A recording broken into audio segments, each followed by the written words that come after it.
Are you ready? Are you ready for the thrill of victory? Are you ready to taste victory? Are you ready to take your sports betting to a whole new level? Sit up, put your feet on the floor, because we have work to do. Welcome to the grind. Welcome to Cappers Nation, your weekly all things sports betting show. Tune in live every Thursday at 8 p.m. and Saturday and Sunday at 9 a.m. Eastern. Let us make you a more successful sports bettor.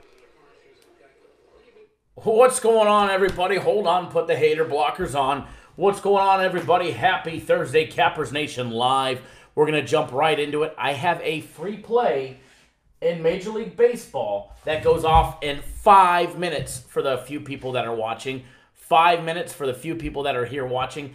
If you guys would like it, I've got a free Major League Baseball. It's one of my personal plays. It's my first Major League Baseball of the year. All right, guys, I can't wait for it, and it starts coming up. All right, guys, Cubs and the Texas Rangers. Cubs and the Texas Rangers. Going to be, for everybody that's here, Chicago Cubs, 130 on the money line. Chicago Cubs on the money line against Texas. Go and bet it. It starts literally in 3 minutes. Free play. Free MLB play. It's actually part of my personal plays.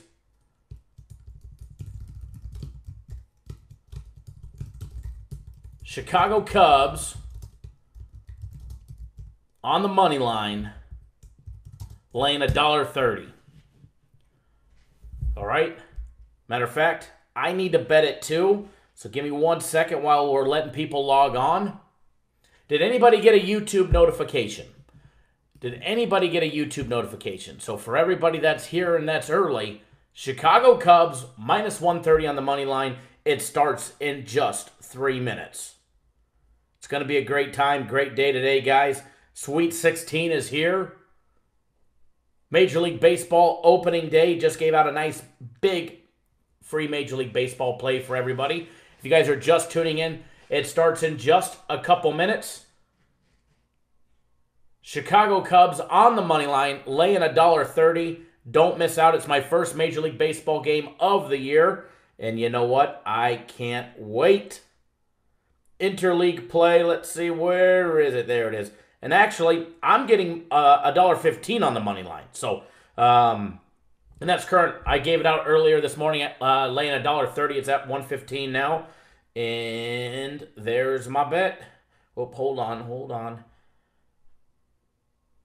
I always do listed, except on opening day, it's usually not a big concern because we already know who the starting pitchers are going to be. So there's a screenshot of it with 2 minutes to spare.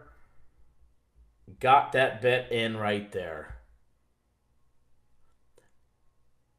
Awesome, Steven. Great to know you just bet him again. For everybody that's just tuning in,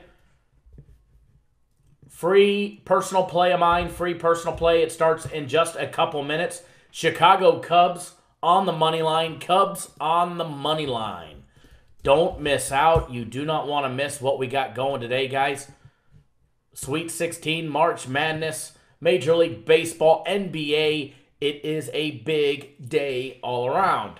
So once this game goes off and it comes off the board, we'll start jumping right into the program. I tried getting this damn camera up with 10 minutes early, and it just wasn't coming online, wasn't connecting remotely to the internet. Therefore, we can stream remotely. So, what a hell of a day. A lot of flying in the last 24 hours. Round trip to the East Coast and back in less than 24 hours. Enough time to go have a nice dinner on the East Coast. Some drinks. Visit the Sugar House. Board a red eye.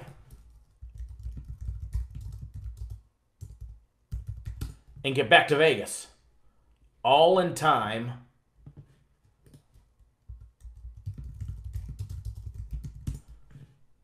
to be here. Now, I was trying to go earlier today on the show, but it just was not working. As I wasn't home. I wasn't back. I just wasn't here. It was not possible to make it back in time. I tried. I certainly tried. That's for sure.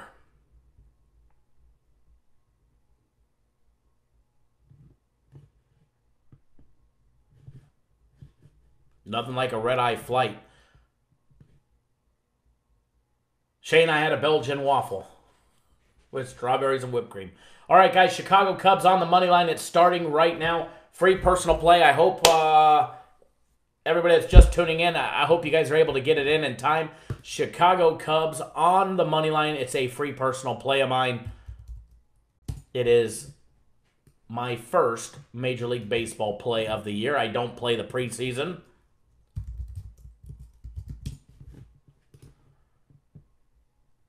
Sure, Grant, you can bet them live, minus $1.17. I gave them out at $1.30. I just bet them, and I got them at minus $1.15. So minus earlier they were $1.30. Right now they're $1.15. It's no big deal. $1.17 is not a big deal at all.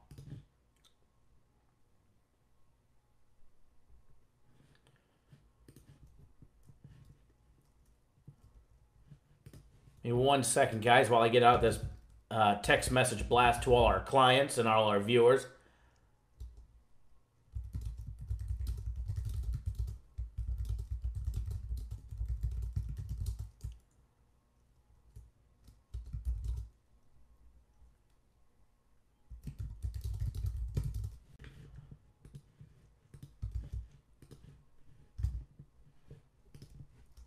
Make sure it goes out to all.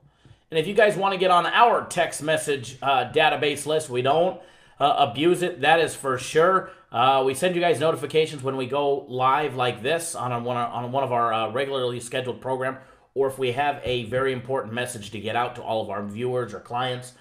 Best way to do it is just go to our website, cappersdirect.com, and then the upper right-hand corner below all the logos, you're going to see a little box for you to put in your email address or your phone number for information. That's the best way to do it. Brian, you're very welcome. Jeff, yeah, absolutely. March Madness package is due for a big day, that's for sure. It's definitely due for a big day. NHL bounced back with a nice winning night last night. Going 1-1, but we hit the big dog at plus 150. 2 days straight winning there with a lot more to go, hopefully. Got another dog in our NHL program today. Mauricio, how are you, sir? I'm doing fantastic. We just put out the Chicago Cubs on the money line for everybody that's just tuning in late. If you're able to live bet it, I suggest you go live bet it. My beloved Atlanta Braves hanging strong with the Phillies. Top of the fourth. It's tied up 1 apiece. McCutchen homered for the Phillies early, and Marchh battled back with a single and got Acuna Jr. in at home plate. Jeff, I was there for a business meeting. Real quick, in and out.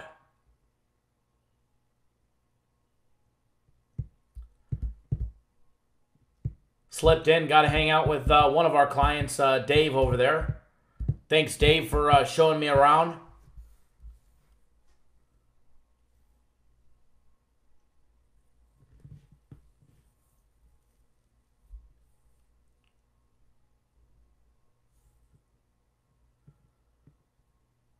There's Dave. He was actually the first one here. Let's effing go. I see the post. There you are, Mr.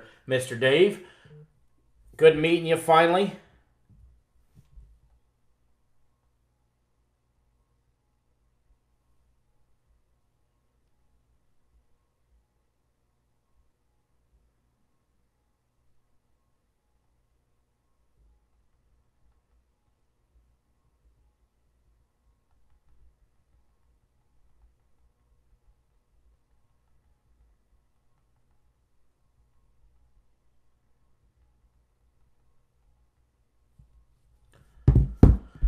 Oh, let's see. Grant's here. Frankie Diamond's here. Jeremy Allred's here. Steven's here. Jay's here. Mr. Watson's here. Nathan's here. Jay Betts is here. Chido in the house. Joe Dirt. Izzy, Elliot, Shane, Johnny K. Kong in the house. Jeff in the house. Mauricio here. Who else is here? That I missed. Reginald is here. What's going on, buddy? Arturo P.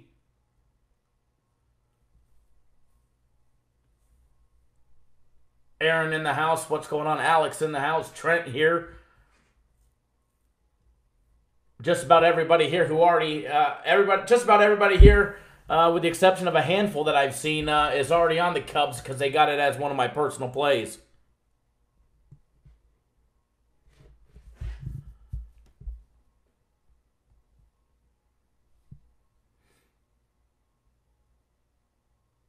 What's going on, Trent? Just another day, another dollar, looking to make another crack at the books today. We got 51 people, 52 people here so far. Got a great little crowd and it's building. If you guys are just tuning in, I did give out the Chicago Cubs. I know it already went off just a couple minutes ago. We gave it out. The first words out of my mouth were Chicago Cubs on the money line, baby. If you did not get it, if you have the opportunity to live bet it, you should live bet it right now. It's going to be a nice winner. It's one of my personal plays. Matter of fact, it is my first Major League Baseball game of the year. Trent, absolutely big night and a huge weekend coming. A lot to announce, a lot to talk about, and let's just jump right into it. We got 52 people here. Might as well. We've got a nice little crowd. If you haven't already done so, do us a favor. Give us a thumbs up in the video. If you're one of the sour apples or one of the little bozos out there in the world, just hit the thumbs down. It doesn't matter to me which one you do. Just do us a favor. Thumbs up or thumbs down. Obviously, we prefer a thumbs up. But, if you don't like the show, you don't like me, you don't like making free money, it's okay. Give us a thumbs down and move on your merry way. All right? Grant, 10-0 on a free Major League Baseball run. That sounds fantastic. But you know what? Let's start with 1-0. All right? I will admit our free plays have been a little shisty as of late. They have not been producing up to the Cappers Direct and the Cappers Nation standards that we have been accustomed to, especially so far this year. We're still up big on the year.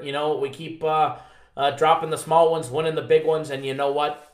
It's okay. We'll get our free plays for all our free play viewers back on track. I know we will. We do it all this, do it all the time. Sometimes you got to give a little back or a lot back to even make even more. All right? So we took a lot from the books. Let's be honest, guys. Over the last 3 months, we've taken a lot of money from the books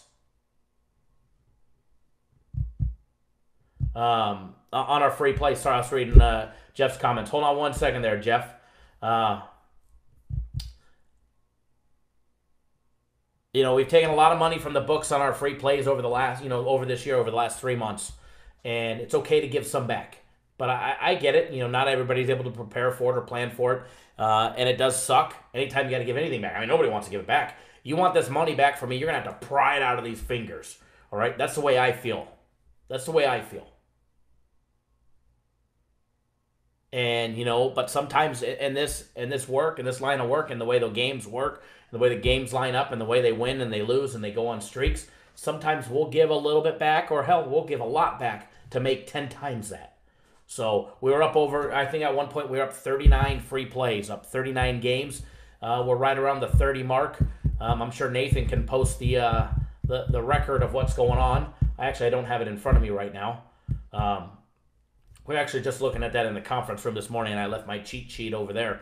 But overall, you know what? Free plays have been rock solid all year long, and we're going to get it right back on track. That way we're putting another 15, 20 units in your pocket over the course of this next month. So we'll get them right back on track, and we do apologize for the losing free plays that we have produced. That does suck. So I get it because I bet them. They're part of our package, So I bet all of our plays, every single one that I put out. And just as Jeff said, Jeff made a comment, and it made me stop what I was saying just to read it. It said, "How can they not like you? You own everything you say and do." I do. It's one thing that I always do, and I will always do, is I always own exactly what I say. And no ifs, ands, or buts about it. There's a lot of people in this industry, a lot of shysters, a lot of fakes, a lot of imposters, a lot of people using, fake names, fake records. They never admit to having a losing day, or maybe once a month they admit to having a losing day. I mean, how many people in this world have you ever heard, "Hey, Jose, how are you, sir? Lorenzo, what's going on, buddy?" I find it odd that you rarely hear about people talking about losing days. It's almost like, the fuego, whatever it is. It's fugazi. It just doesn't exist in some of these people's worlds. These people are just so perfect that they've never lost a game, yet they can't open up their desk drawer and pull out the ticket that they just bet. They can't. We'll leave that right here. I might show it here in a little bit. It's right here. These people are so great, but they don't bet the games. Is it they just don't have the nutsack to do it, or what's the deal? Or are they really that broke as a joke?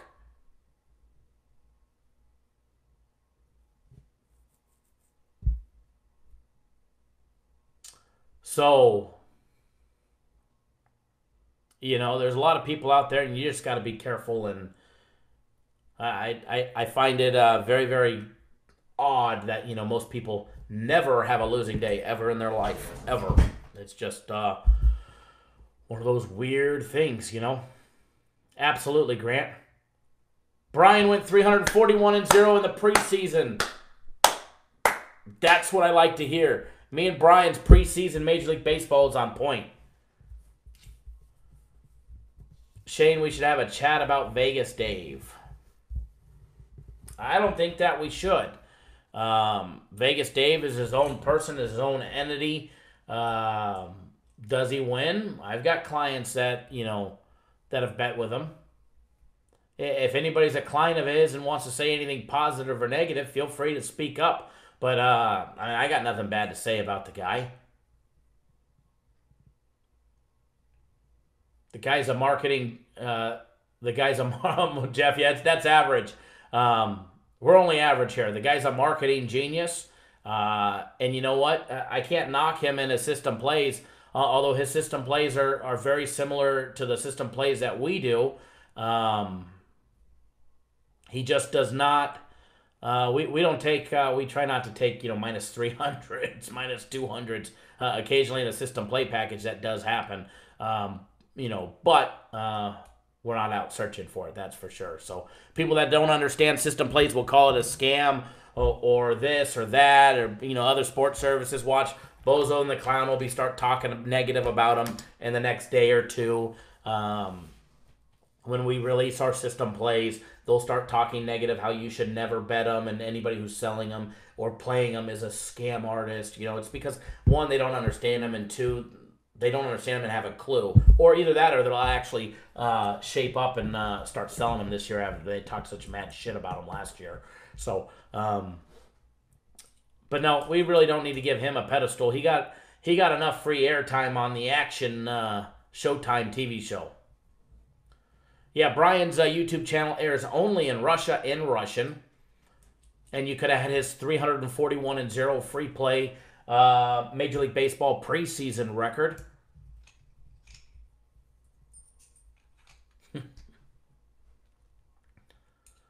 So, who's ready for a monster of a week? I know I am. So let's just jump right into it. For everybody that did not take advantage of our March Madness package, yes, our NHL that we gave out for free, we had a bad week. We've seen bad weeks before, okay? It happens. It happens in this industry. Anybody who doesn't have a bad week or an off week or hell, an off month, they're not human and it's not possible, and they're a lying scam artist. Anybody who says that they can't have that.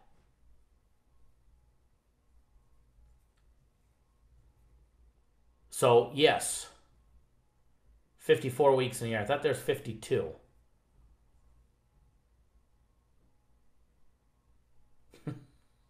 But anybody who doesn't have an off week, we had an off week. It just sucks our NHL. When we gave it to everybody that signed up for Thomas, how are you, sir? Thank you for stopping by. Everybody that signed up for our March Madness package, we gave the NHL for the entire season. We had an off week. It sucks. The first start of March Madness was rough. We were weaving when we should have stood still. We were turning left when we should have turned right. We were making U-turns when we should have went straight. Or not at all. All right? That's to sum up the first round and second round of our March Madness package. You know what? games were off.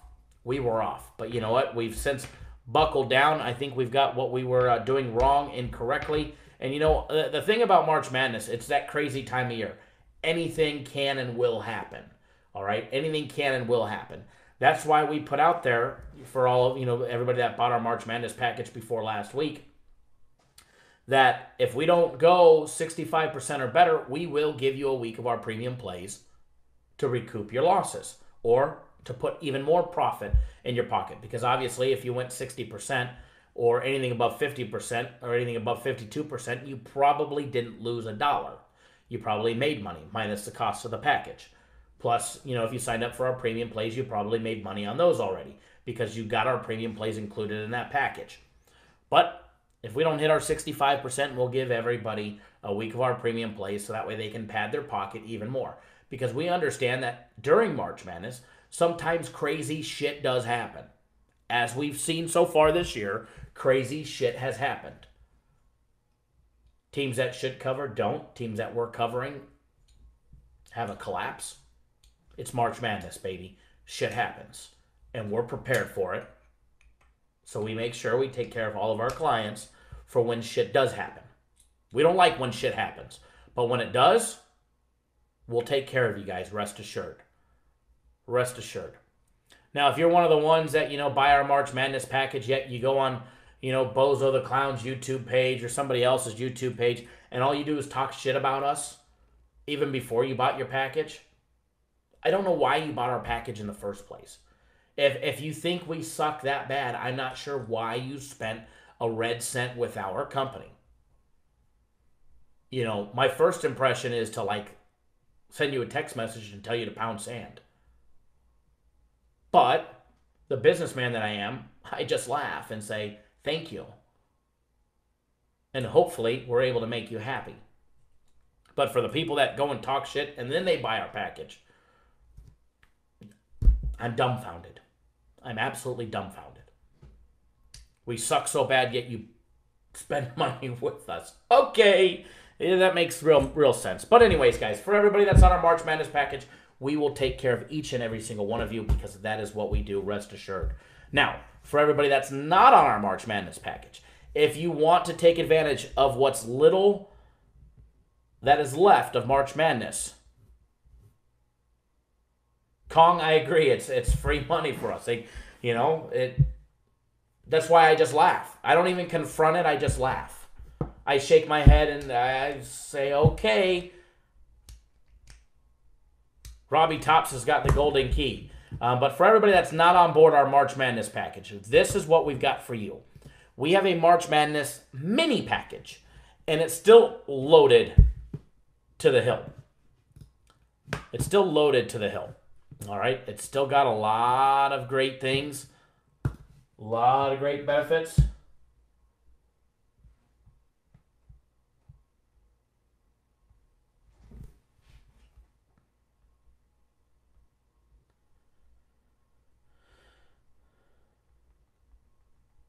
Hold on one second, guys.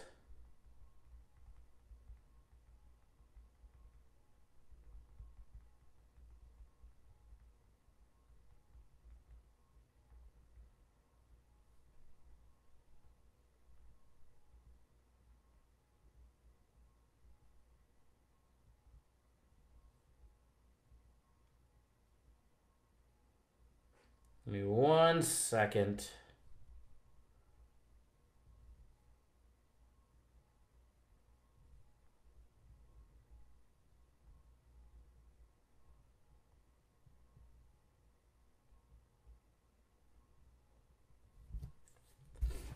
Robbie Tops with the golden key. I see you've never liked any of our videos. Hopefully you give us a nice big thumbs up. Subscribe to the YouTube channel. Bob Money, same with you. Hopefully you guys give us a thumbs up in the video. Let us know you appreciate all the hard work that we do, as well as subscribe to the YouTube channel. That way you guys get notified each and every single time we go live.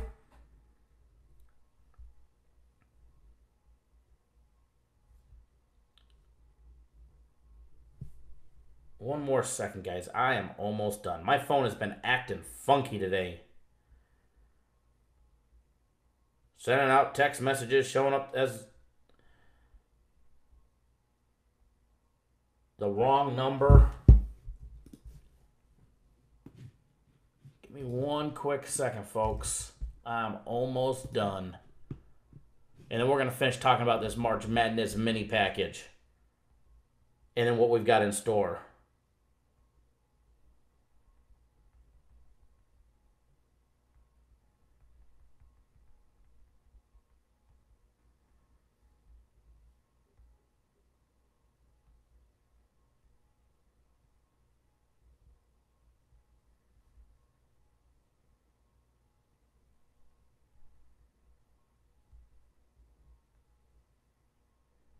Okay, I am back.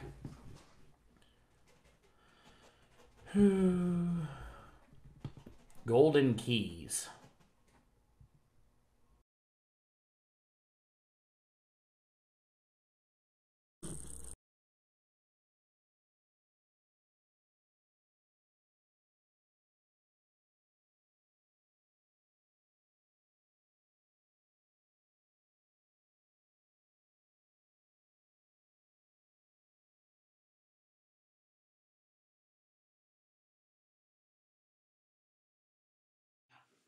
Hold on one second. I am not sure what just happened.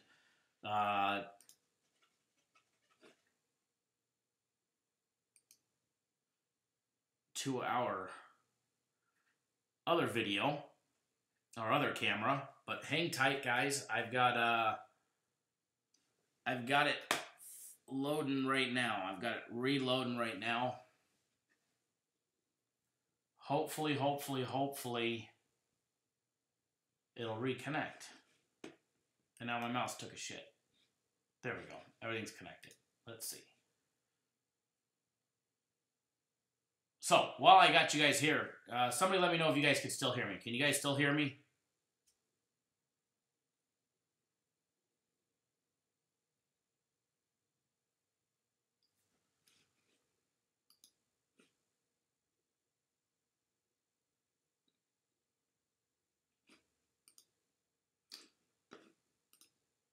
All right, good. Thank you. I'm glad to know you guys can still hear me. So what I'm going to do, I'm going to keep on going while I refresh this other camera. I'm not sure what the hell happened, but I just seen that it was going offline, and all of a sudden it just said, yep, I'm done.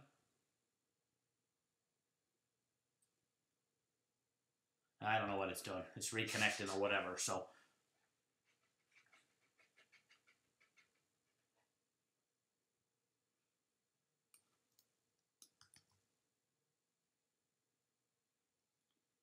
Okay. Hi, Patsy Keaton. How are you? All right. So, for everybody that's not on board our March Madness package, we have a March Madness mini package that is just for you guys. All right? What it is.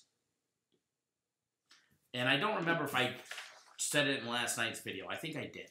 But what you're going to get, you're going to get all of our NCAA tournament games, as well as any of this NITC, CTR, the CIT, any of the other games. Drawing a blank here as I'm trying to multitask and get my camera up. You're going to get every single one of the games that we put out for our March Madness package, which should be lighting the world on fire right about now. If not, it will be shortly. We're also going to give you our championship winner on April 8th, the same game that we're going to charge $100 for. We're going to give to you for free. It's going to be included in your package for free. So you're going to get that NCAA winner. Got my camera back online. We're also going to give you 4 days of our premium plays absolutely free. All for the low price. There you go, CBI. MLB, no, haven't broke down any games yet. We did give out the Chicago Cubs first thing, as soon as we got online. Jeff, as soon as we got online, we gave out the Chicago Cubs. You're going to get 4 days of our premium plays absolutely free. Premium plays cover NBA, college basketball, and Major League Baseball. All for the low price of $149. That is our March Madness package. All right? March Madness mini package. For everybody that's not already on board, our official March Madness package that we started last week. So for everybody that waited and delayed, there you go. The March Madness mini package. It's sure not going to disappoint. There's a direct link for it. All right. Also, our premium plays are on an 8-2 run over the last 4 days. If you're not betting our premium plays, you're missing out on easy money. All right. You can pick up 3 days of our premium plays. Or if you're not already on board my personal plays, we're just picking up steam on my personal plays. I'd like to say one more big day and then we'd be on a roll. But I'm 5-3 out of the last four days. 5-3 in the last 4 days on my personal plays. You can pick up 3 days of each for $99. 3 days of premium plays or 3 days of my personal plays for $99. Robert Curry, can FSU win? It's March Madness, baby. Crazy shit happens. Any team can win today. Any team can win. Also, if you're not on any of our packages, take a look at our 1 week of premium plays and 1 week of my personal plays. It's probably our number one all-time selling package. It's $350. Yes, it's $350. But you get the best of both worlds. Guaranteed to make money. My guarantee to you guys, my personal guarantee. If you're not making money on your package, I will take care of you until you do. Until you do. So, that is our promise to you guys.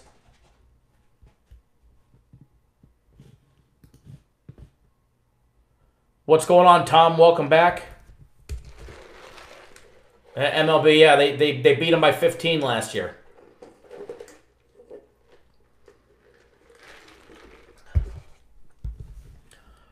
And the big man for Gonzaga that was out last year, he comes off the bench anyways. He's not even starting this year.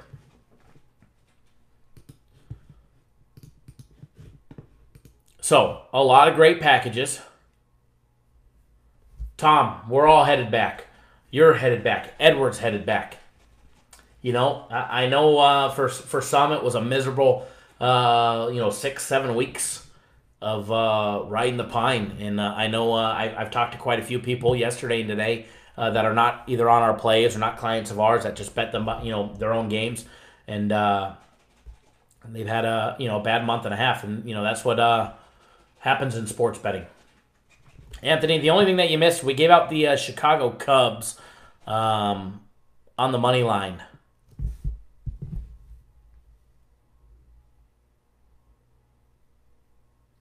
Phillies just knocked 2 in on the Braves. In the bottom of the 4th, Phillies up 3-1. Bottom of the 8th, Brewers still beating the Cardinals 5-4. Yankees get their first win over the Orioles. Mets beat the Nationals 2-0.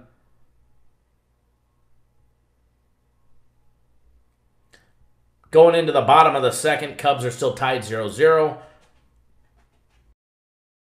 The Rays are beating the Astros 1-0. Bottom of the 2nd, runners on 1st and 2nd. You know what the best thing about Major League Baseball being back is? Give us a couple weeks, and we're going to have our famous fade list. Our Major League Baseball fade list, guys. It is a fantastic thing.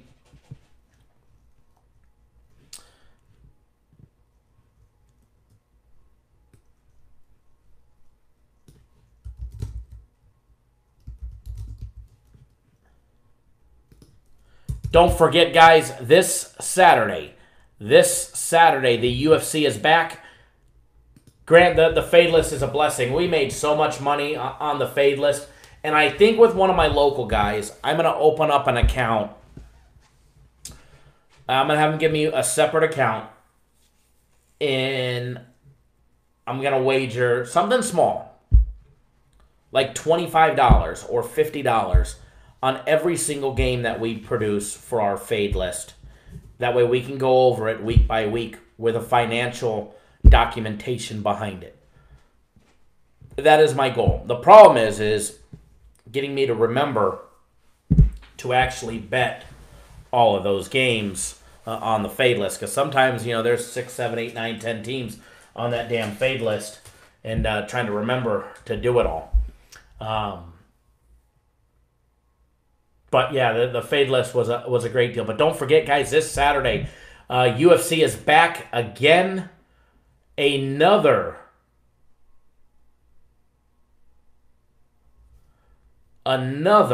UFC event, and could not be more excited for this one. This is a big one, guys. No, it is not pay-per-view. However, it is on mainstream ESPN. That means everybody can watch it. If you've got ESPN, you can watch it. Now, it's being called UFC on ESPN2 for Saturday, March 30th. Just because it says on ESPN2 doesn't mean it's going to air on ESPN2. It's airing on the main one, ESPN. It just so happens it's the second fight that will be televised live on ESPN Network. All right, not ESPN Plus, where you got to go watch it on the internet and pay to watch it on the internet. If you have ESPN, you will be able to watch this weekend's fight card. All right, it's going to be a great time. Prelim fights start at 5 p.m. Eastern Time on ESPN. The main card starts at 7 p.m. Eastern Time. The Wells Fargo Center, guys, it's going to be a great time. We were told by our guy who does coordinate and talk to some of the UFC officials that the fights that are being set up for ESPN are going to be action-packed fights for you guys. All right, a lot of times when you get a big title fight, that whoever's holding the belt tries to slow play the fight. That way, he ensures a victory and a bigger payday for the next one. So these fights on ESPN are going to be a hell of a time. A hell of a time. Elias, I don't have that sitting in front of me. I'd have to go back and add up. But it's not the best. I think it's right around 50-50 or a game or two away. So it struggled the first week. Last week was rough. We couldn't do no right last week.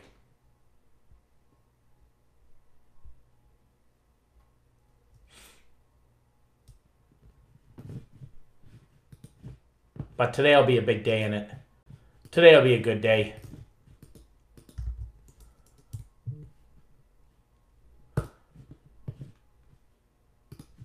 Maximo, today will be a good day for it. And don't forget, guys, UFC this weekend will be in Philadelphia. UFC will be in Philadelphia. You never know. I might go back out there. Our expert will be there, will be on site.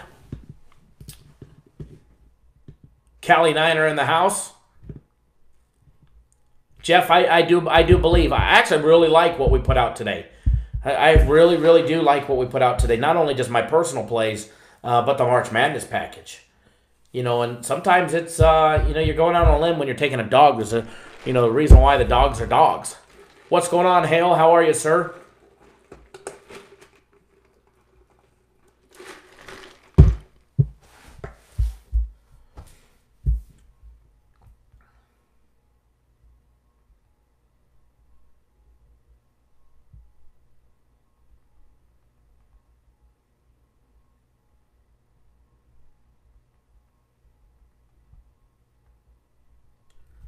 Hale, I actually just sent you a text message. Christopher Bayer, how are you, sir? Man, I tap my little mouse along the keyboard, and all of a sudden it loses its connection. Might be time for another set of batteries.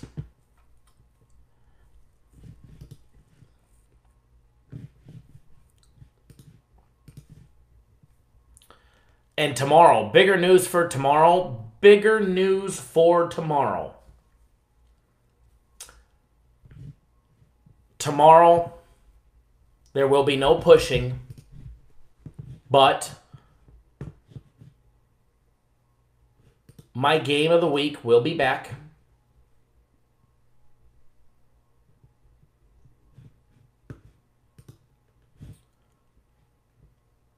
My game of the week will be back. We pushed last week, although some people did win.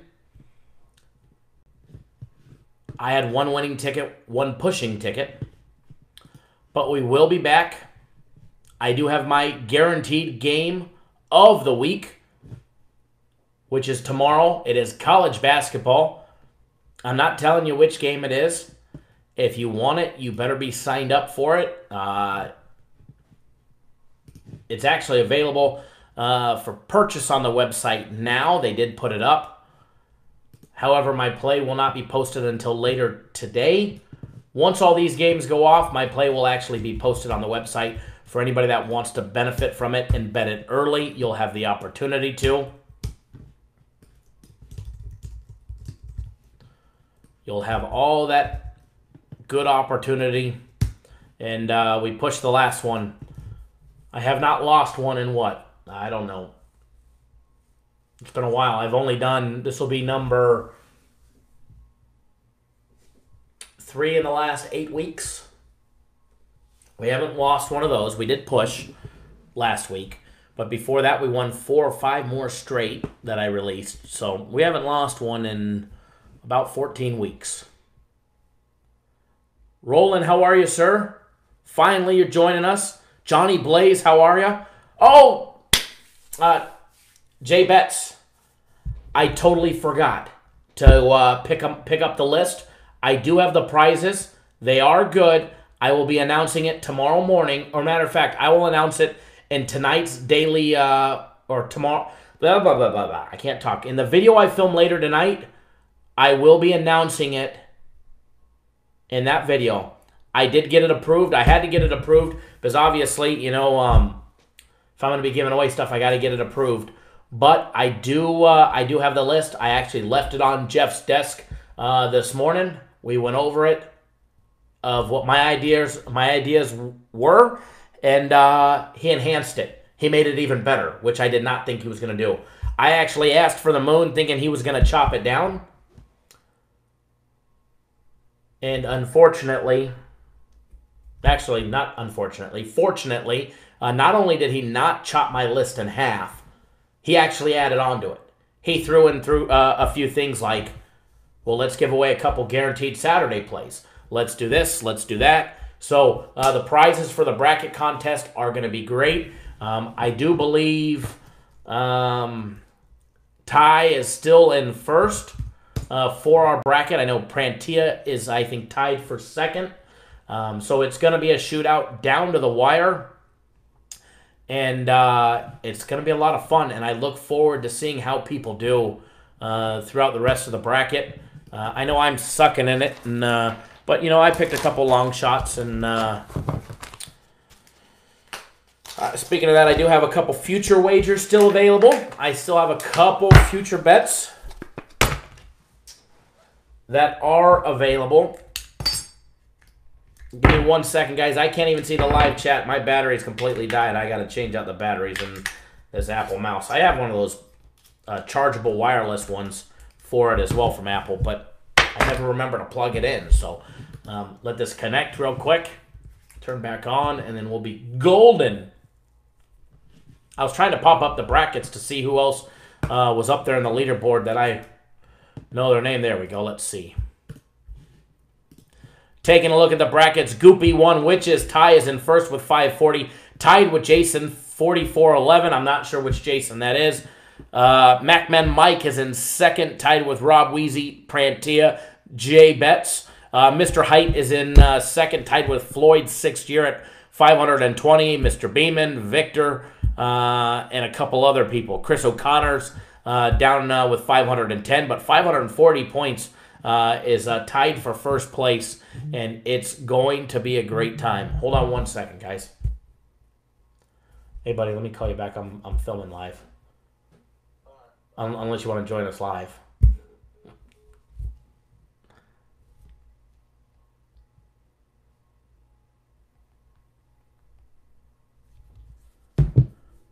I'll box you. What's going on, bud?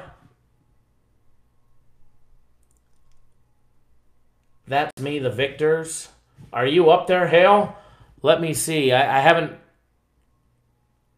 No, it's VIQ. VIQ, that's another Victor. Unless you entered it. Matthew, what's going on, bud? So don't forget, guys, UFC this weekend. It's going to be a blast.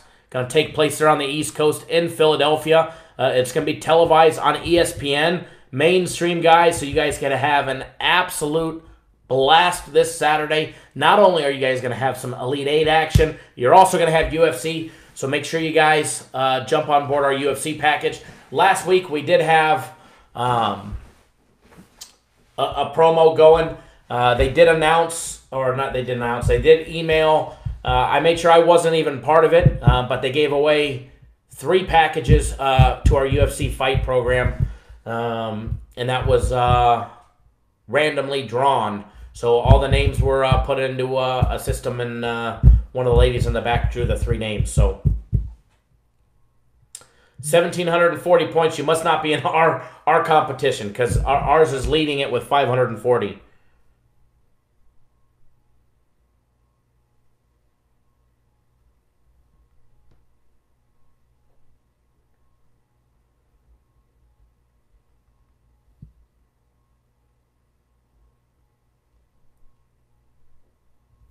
But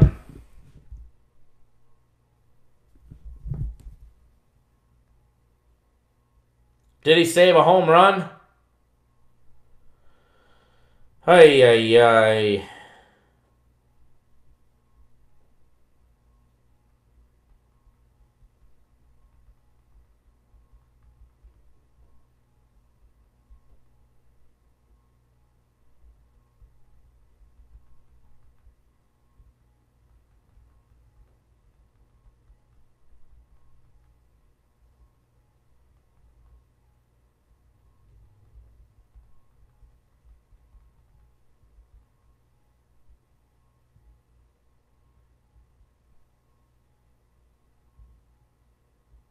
All right, I'm back. Man, not going to lie, we actually had the Cardinals today as part of one of our other packages. So that sucks. That sucks to get robbed a home run to save the game. But it's baseball. It's a long season. It's a long season.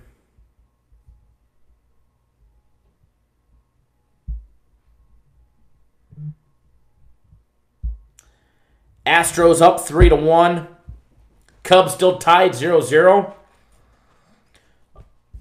Oakland's up. Dodgers are up. Reds are leading 1-0. Rockies just starting. Kansas City Royal game delayed.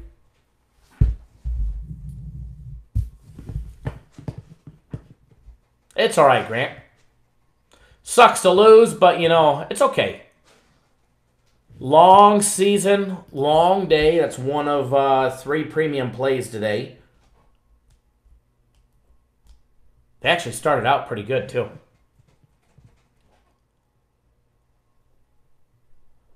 All right, let's get into some game day breakdowns. Let's break down some of these games. Let me move my windows around here.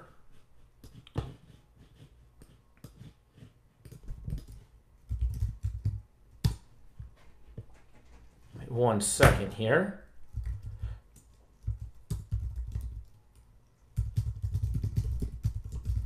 Let me log in all of our systems.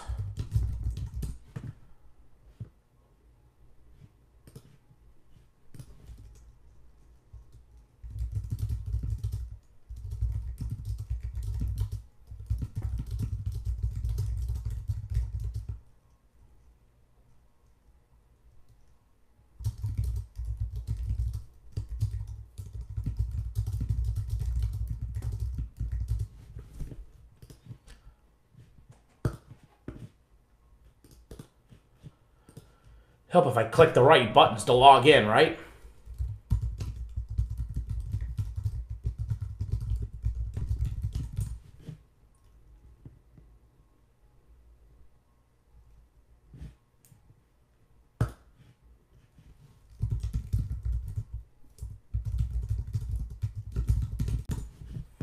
Long day, let me tell you. Long day from the East Coast and back yesterday. Give me 1 second, guys.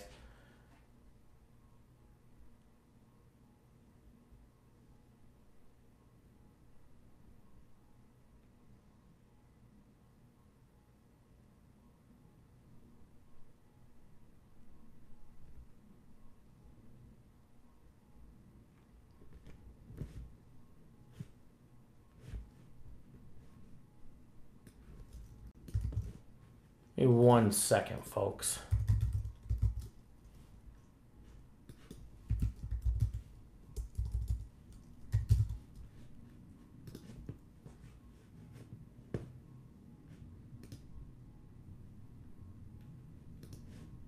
Okay, good to go. Just had to remove somebody from a database list.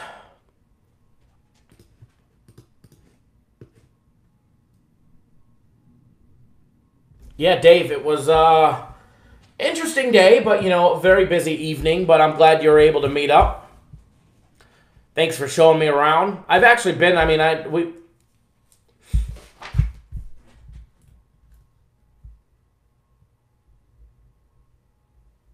we do have a small presence in Jersey and Hackettstown, so, you know, it's usually Jeff, the owner, that's over on the East Coast, traveling over there, so it's usually not me.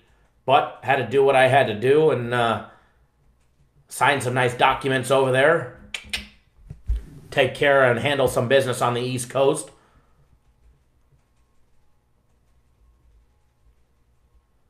James H., you might just be the winner.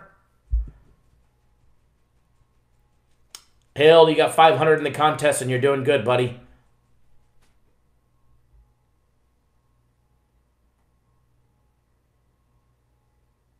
Ha, Dave, we were talking about you. That's why you got kicked. No, I can't kick anybody out, unfortunately. Or else we'd kick out all the haters and trolls that just come to watch us and just watch us just to hate. Yeah, next time breakfast is on you. This one was on me. Breakfast was on me. It was actually a good breakfast, too. I had a good waffle. You know, I'm fat. I like my waffles with strawberries and whipped cream. Absolutely, Brian. We're going to see how the Dodgers start out the year with Kershaw on the DL.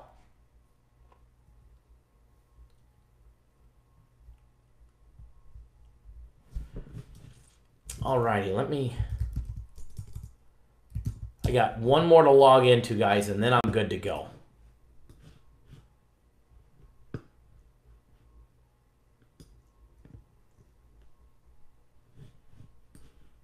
What's going on, Toby? How are you?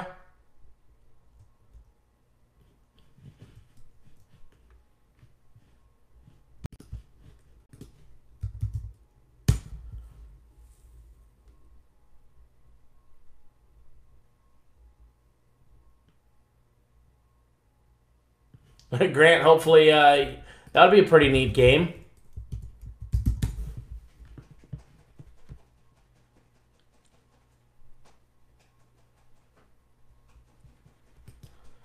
Yeah, we're all distant cousins to James. Jose, chicken and waffles at the Venetian is very good. You know who also has a delicious chicken and waffles is the cafe at the Aria.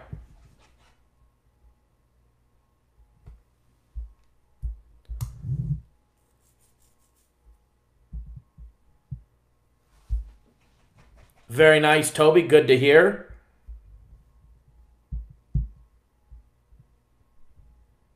Cubs just gave up a 2-run home run, but that game's early, third inning. Nothing to worry about. Long way to go in that game. Long way to go in that game. MLB, can we break down these games? Maybe. Maybe not. Maybe not. We don't just jump straight to the games. We bounce all over the board. We talk about everything from life, fishing, four-wheeling, life in general, our bracket contest, what we got going on, and then we get to the games. Then we get to the fun stuff. Actually, to be honest, breaking down the games is the boring stuff. The fun stuff is the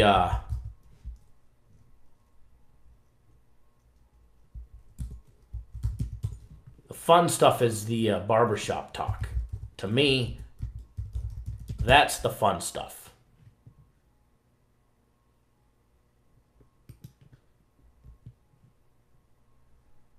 Yeah, Jeff. Alrighty. Now, some of these games, obviously, there's not many on the board today. Just 7 college basketball games on the board, but it's looking like, what do we have? We have 1, 2, 3, 4, 5, 6. So I'm still going to break some of them down, even though they're part of our packages. I may not give you guys a clue on them because they're part of our packages, but I will still break them down.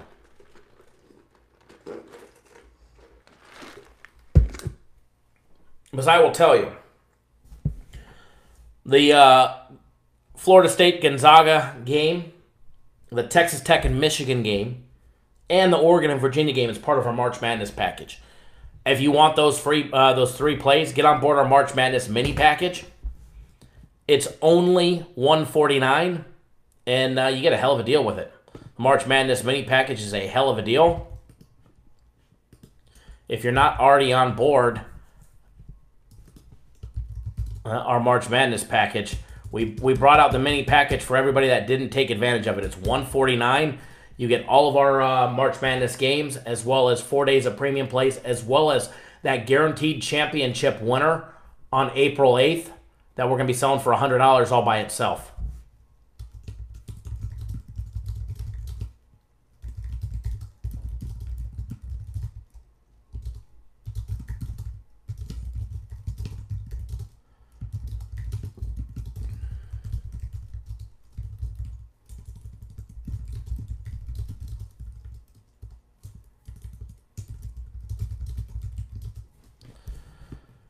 Give me 1 second here.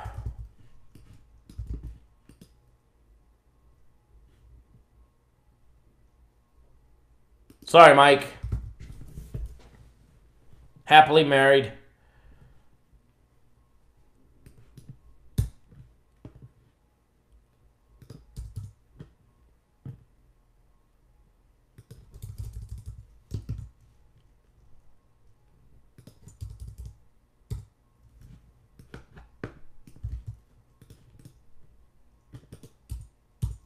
So there's a link to our March Madness mini package. Dave Sub, I had to eat something. I mean, I haven't even slept yet. I told you, I had that big guy snoring right next to me in the plane. Lucky Lefty, I agree, bud. I agree.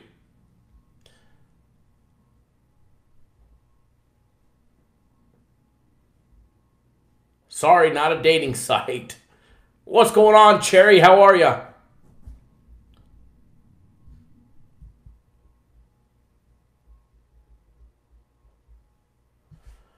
What's the odds that your ex-girlfriend comes over if you drunk dial her? Probably not.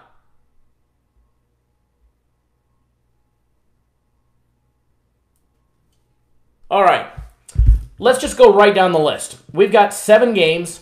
I'm going to break down all seven of them. All right. However, I can't give you the games on all of them because we have plays on them. I might give you on some, but maybe not on all. King Albert, how are you, sir? Let me just double check everything here.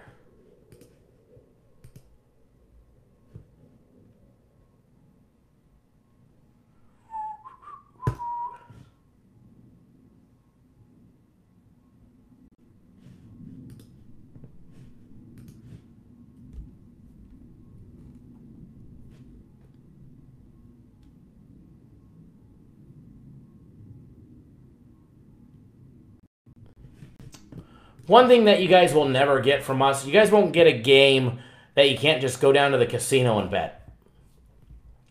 I don't get that. Services want to give out games that the average person can't go bet because they've got a regular bookie or we're here in the casino. So, obviously offshore offers many, many more opportunities to bet, more funky bets. You guys will get just straight up bets that you guys are able to walk down to your local bookie or betting house and go bet. Or if you're here in Vegas or on the East Coast, walk into one of the casinos. Jeff giving some favorable odds to Mr. Smith at even money. All right, guys, let's jump right into the first game on the board. We're going to start from the most exciting all the way down to the least exciting. And it starts with Purdue and Tennessee. Purdue and Tennessee. let me pop up these good odds. All right, guys, game 651, 652. Tennessee opened up as a 1-point favorite. It quickly rose to 1.5. Then it rose to 2, and now it's still right in the middle. All right, guys, we got the MGM and Marchh properties at 1.5. Station Casino still have it at 1.5. BetOnline.ag still has it at 1.5. The Westgate, William Hill, The Wynn, CG Technologies all have Tennessee lay-in 2, with a total over and under opening up at 147. It is now down to 146.5 in some spots as well. Shane, that's excellent news to hear. The Cubbies getting on the board with a nice 2-run home run. Or never mind, just a home run. I wish it was a 2-run home run. Texas had the 2-run home run.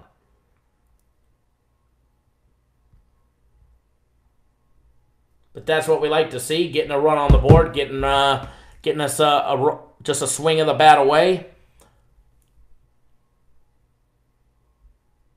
Joe, how are you? So total over and under 146.5 on the Purdue-Tennessee game. And let's just say Tennessee laying 2 because that's where about the consensus would be. All right. Tennessee, guys, 31-5 so far on the year. They are 4-1 in the postseason. They lost the championship game in the SEC to Auburn. They did beat Mississippi State and Kentucky. And now they enter the NCAA tournament as a 2 seed. They struggled against Collegiate early, but they finally put them away. And then they were absolutely smashing Iowa until the second half. Until Iowa shut them down, battled back, forced overtime, nearly won the game, but Tennessee was able to get the job done, beat them by 6 in overtime last Sunday.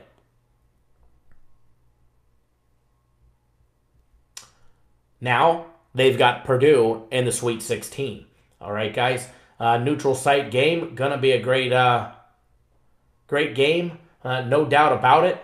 The 5 losses for Tennessee this year. 2 of them have come by way of Auburn. In the SEC conference tournament, they're also in conference play their last game of the season. They also lost to LSU in overtime 82-80. They lost by 17 to Kentucky earlier in the year, but they got some revenge on them a week and a half ago. And they also lost to Kansas in overtime 87-81 in a neutral site game back on November 23rd.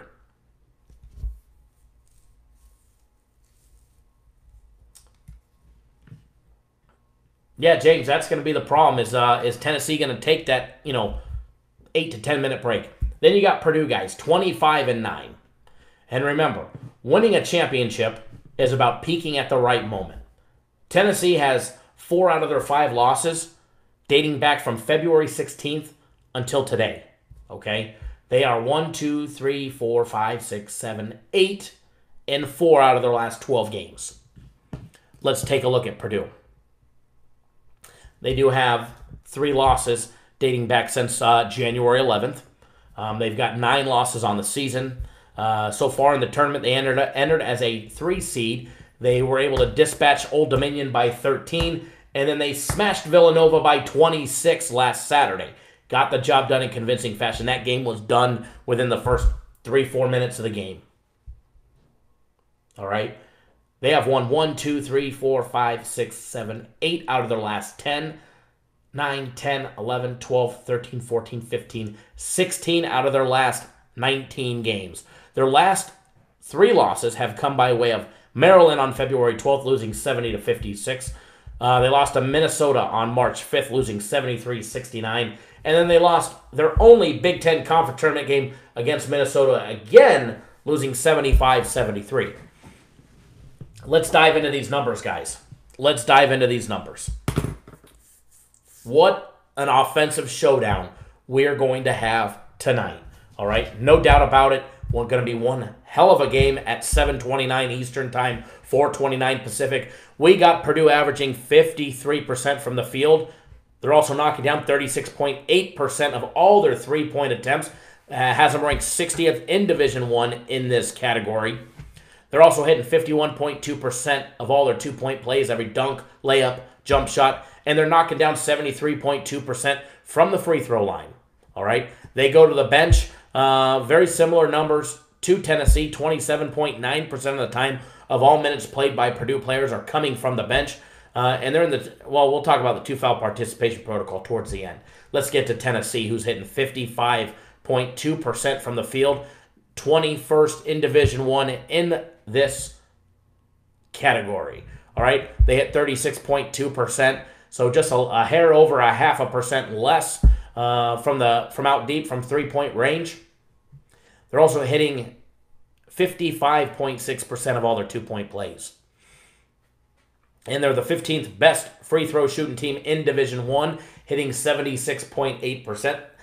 Much very similar to Purdue. They go to the bench for 27.1% of all their minutes played. Give about a half-year experience as far as experience level and playing together for the players at Tennessee. And then as far as a height advantage, small little height advantage. Less than a 1/2 inch height advantage for Purdue on average per player. Now, I was about to yawn. Long day, red-eye flight back from Philadelphia, no sleep. Two-foul participation protocol. Huge advantage, Tennessee. They're in at 8.1% of the time, compared to 33.8% for Purdue.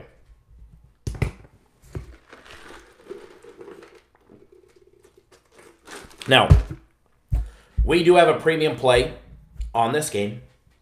I will give a lean on the total of this game.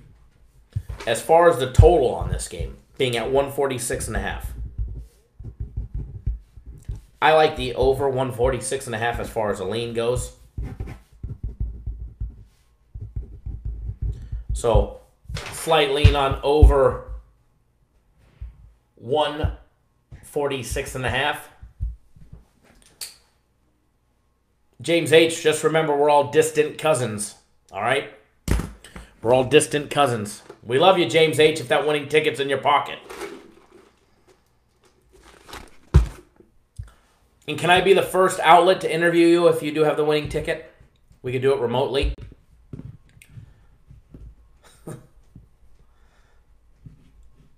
So, lean on this game, guys. Over. If you want the side of this game, it's part of our premium plays. You got to get on board for our premium plays, guys. They are hot. They are 8-2 in the last 4 days. Premium plays. Picking up steam, and they ain't going to be looking back. They're going to be a big money maker. So make sure you guys get on board today. You don't want to miss out. You can pick up 3 days of our premium plays for just $99. You could also pick up a week of our premium plays as well as a week of my personal plays for just $350.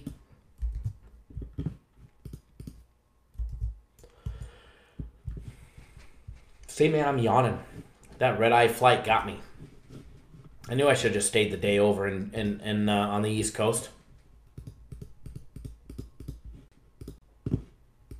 Wonder if we would have seen anybody in particular at the Sugar House. Probably not, because they don't actually bet the games they give their clients. They wouldn't dare walk into the casino because they don't bet them.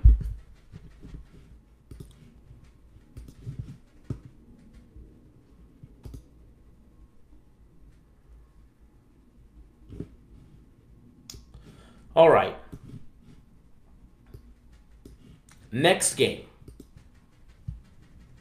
Next game. While I'm popping up the information, we're going to do the Texas Tech-Michigan game next, guys. Taking place in Anaheim.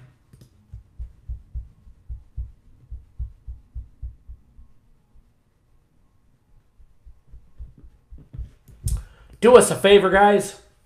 While I post up, or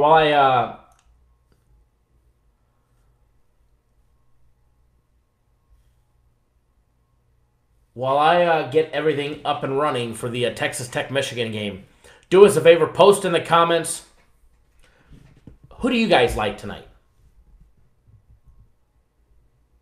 Yeah, Dave, they definitely got to work their full-time jobs. It's unfortunate we weren't able to drive by, what was it? Crackville. Sorry, Frackville. Frackville, out in the boonies and the trailer parks and, you know, all that stuff. And go visit the diner out there. Go visit old Ben Dog and have him wait on us with some waffles.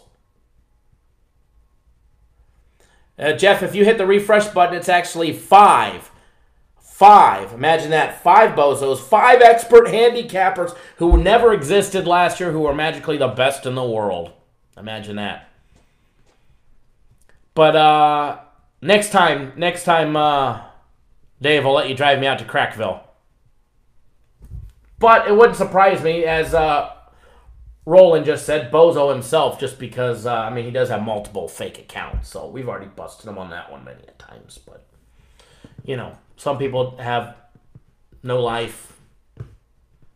You know, if you're doing so good, go spend some of your money. Go buy something nice for your wife.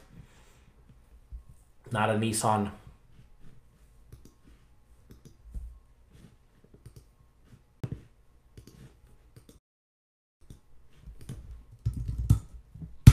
All right.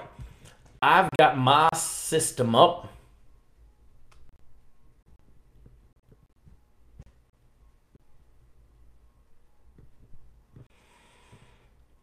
I did take a personal day the other day on Tuesday. Took the family out on the lake. Took the boat out. Burned some fuel. Got to take my little one out on the water for the first time. Well, she's been on a boat, but she's never been on my boat. She's never been on our boat.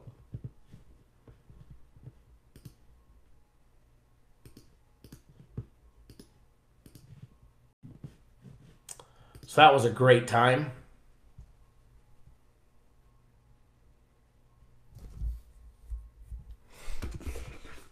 What's going on, Jesse? How are ya?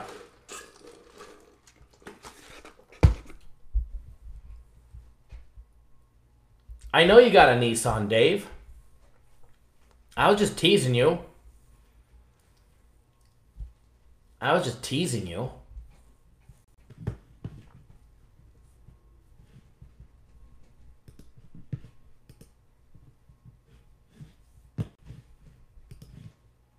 But at least you're not in Frackville, right? He told me that's like what? Is it true, Dave, that Frackville's like the meth capital of Pennsylvania?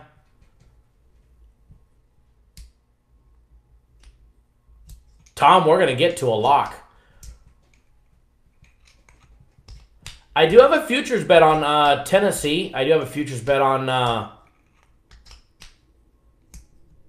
Oregon. I do have a futures bet on Michigan. Lewis, how are you, sir? This is the real Lewis, folks. The Lewis that actually can spell his name properly. It's funny. Some people made a fake YouTube account to mock Lewis Cruz because he supports our show and they spelt his name improperly.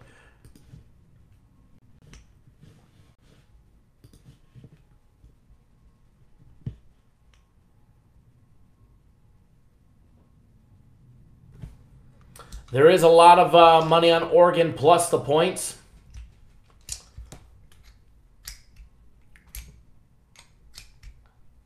A lot of money on the... Well, not a lot of money, but it's over 50-50. It's at 56% for the over right now, 44% for the under.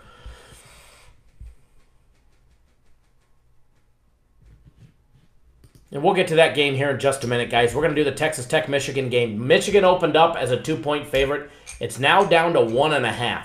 All right, all across the board, it's down to 1.5. Total opened up at 126. It's down to 124.5 on this game.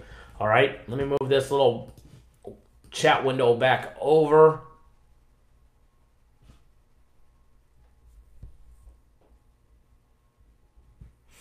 Jose, I wasn't trashing Nissan. I was giving Dave a hard time because I rode in his Nissan earlier.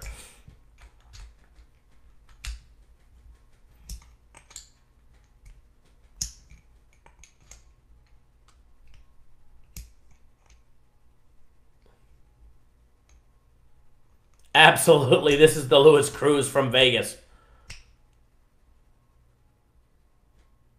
Damn, Dave. I knew we were. I knew you said it was close.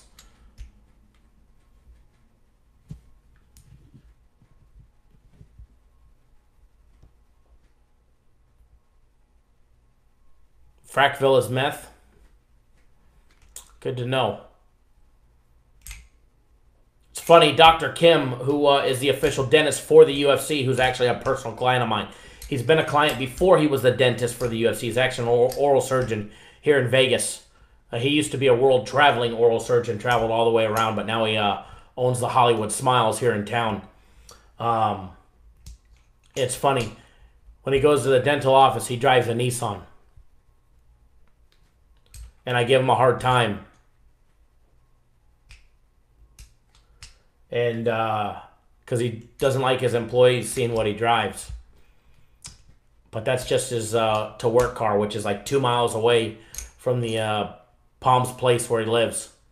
Right behind the Palms, the big tower. But yet he's got a BMW Alpina as well as a Lambo. Nice bright green Lambo ragtop.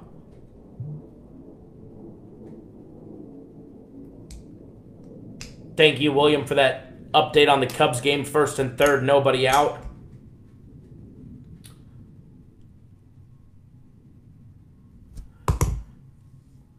Kevin says, Kyle, I need you to make me a millionaire this year. Okay, time to invest.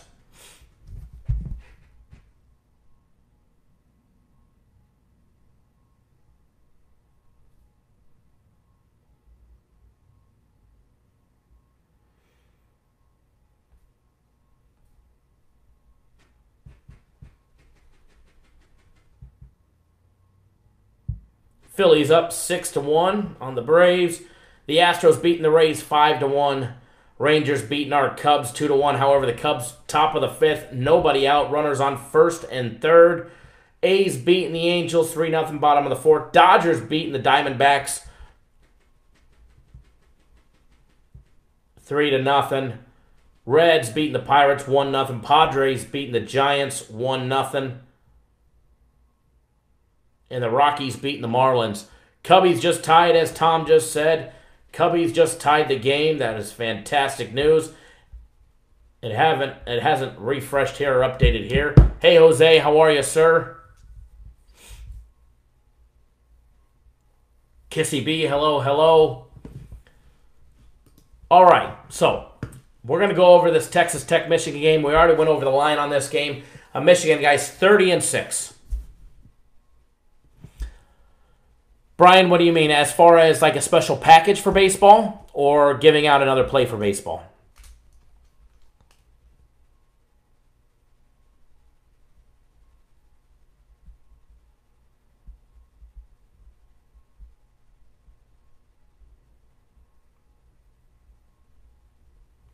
Because we are going to have a special package for our system plays. I already know what the price is going to be for the entire season. Which, if you just count the system plays alone, it's like, I don't want to give it away. I'm not going to give it away until we announce it, but it's probably the cheapest package that we have on the website as far as weekly price goes overall. But I'm trying to get him to throw something in to sweeten the deal on top. You know, the boss is in a hell of a mood lately. He's in a great mood, so...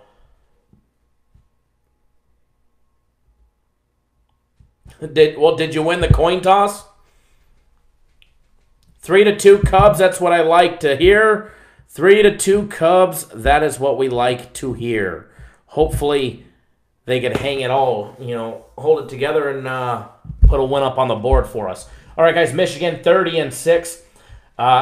Remember, guys, this is all about peaking at the right time. Michigan has been a spotty team at best the later half of the season.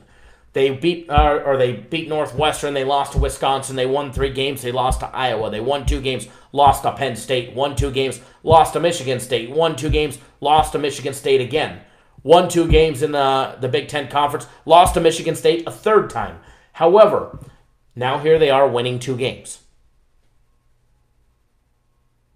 Has Michigan State paved the way for teams like Texas Tech to beat Michigan? I mean, they've beat them 3 times. They've laid the roadmap on how to beat them. They beat them 65-60, they beat them 75-63, and they beat them 77-70, all close games, with the exception of the 12-point loss to end the season when Michigan was on the road facing off against Michigan State. They just beat Michigan just beat Florida 64-49 in an easy NCAA tournament game. They also beat Montana by nearly 20 points. They beat them by 19. All right, now we got Texas Tech, 28-6 so far. They've won 1, 2, 3, 4, 5, 6, 7, 8, 9, 10, 11 out of their last 12 games. They lost their only Big 12 conference tournament game against West Virginia, 79-74. To say they entered the NCAA tournament rested is an understatement. Since March 9th, they have played a total of 3 games. Michigan, since March 9th, has played 5 games. So, slight edge Texas Tech with being the more rested team. Texas Tech's losses all came grouped up in 4 of their 6 losses came grouped up in a 6-game time span where they lost to Iowa State, Baylor, Kansas State, and Kansas. Before that, in the beginning of the year, back on December 20th, they lost to Duke. They lost by 11 to Duke, and then in the Big 12 tournament, they lost to West Virginia. Lorenzo, the only thing that you missed, we gave out a lean on the over in the Tennessee game. We gave out the Cubs on the money line. To everybody first thing as soon as we got on live.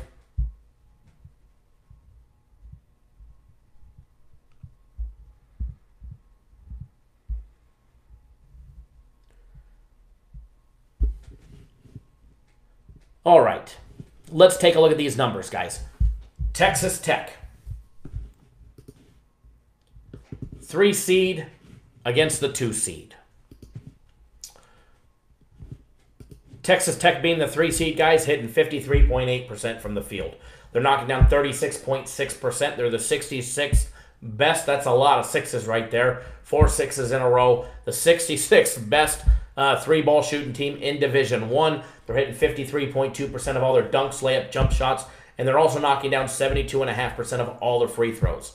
All right, they go to the bench for 25.4% of all their minutes played are by bench personnel. Flipping the script, you got Michigan, all right? They're knocking down 52% from the field, only 34.9% from out deep, middle of the pack. They're hitting 51.8% of all their dunks, layups, and jump shots. And they barely broke the 70% mark from the free throws at 70.3, all right? However, in conference play for Michigan, guys, in the Big Ten Conference, that number actually went up from the free throw line. It actually went up to 73.7%. But unfortunately for them, it also went up to 75.1% when Texas Tech was in Big 12 Conference play. So Michigan goes to the bench for 18.2% of all their minutes played. 2-foul participation protocol, a huge, huge, huge advantage for Michigan. They're in the 2-foul participation protocol only 7% of the time compared to just under 42% at 41.8% for Texas Tech. Height advantage, a little over a half-inch height advantage per player on average for Michigan as well. This game, guys, unfortunately, it's part of our March Madness package. If you want to get on board our March Madness package, we have our March Madness mini package. It's $149. You get all of our tournament games. There's 3 of them today. You also get our NCAA championship winner on April 8th. The guaranteed game we're going to be selling for $100. We're giving to you for free. We're also going to give you 4 days of our premium plays. And if any of you guys sign up for our March Madness tournament package right now that are not already on our March Madness package, if you sign up for our March Madness mini package or the full package right now, I will personally give you guys and comp you the UFC on ESPN2 this Saturday for free, but you have to post in the live chat that you went and bought it. In the live chat, and I know most of you guys are already on board our March Madness package. So this is for the sleepers, and even if you're not, all right, even if you don't comment in the chat, I'm not going to make it so you have to comment in the chat, okay? If you send me a message, I will activate the UFC on Saturday for you as well, free of charge, if you purchase it today, all right? So as far as a lean goes on this game, I can't give out the side because it's part of our March Madness package, but what I will tell you when it comes to the total on this game, for when we're giving out the side as part of one of our packages, and I can't just give you that game, I will actually have no problem giving you a lean on the side of the game. As far as a side on a total on this game, the total's dropped 1.5. It's down to 124.5. A lot of people were saying, is this going to be the game where it's the first game to 50 wins? Is this going to be the first game to 50 wins? I don't think so. I think we're going to see scoring into the 60s. I really do, with both teams. However, I'm not comfortable enough. I think it's going to be a close contested game. I think it's going to be a long, fought battle on defense. All right? I think there's going to be a lot of sloppy shooting going on. I think it's going to come down to who makes free throws at the right time. This is a later game. It's 9:39 Eastern time. And as far as the total goes, I don't think everybody's saying first 1 to 50 wins. I think we're going to see points into the 60s on both teams. But at 124.5, I think it's going to be low 60s. And for that, if I was going to bet the game, which I'm not betting the total on this one, but if I was, I would take the under 124.5. In the Michigan game, there's a lean, guys, under 124.5.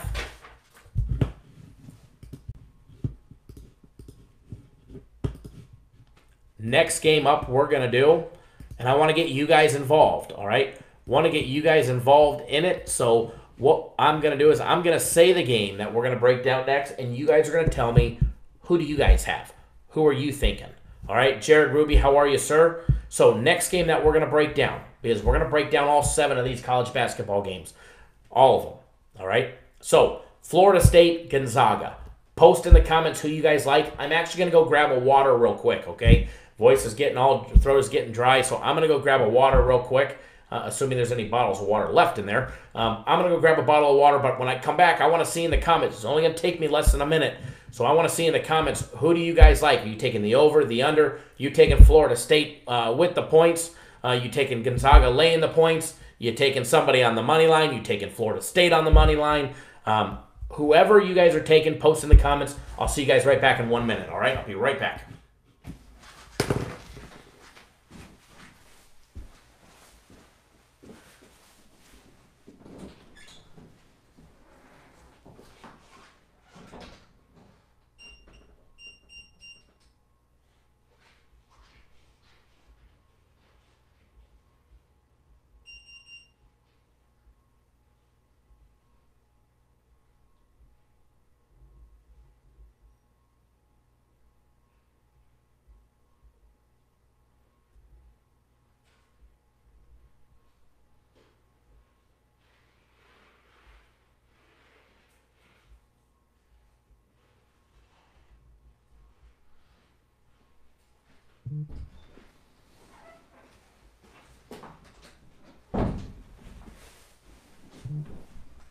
Guess who's back? Back again.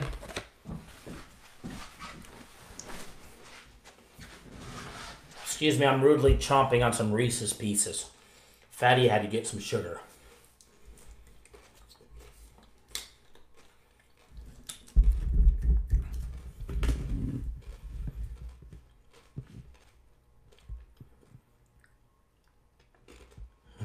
Q, you're 0-1. That's not good. We'll pick it up for you.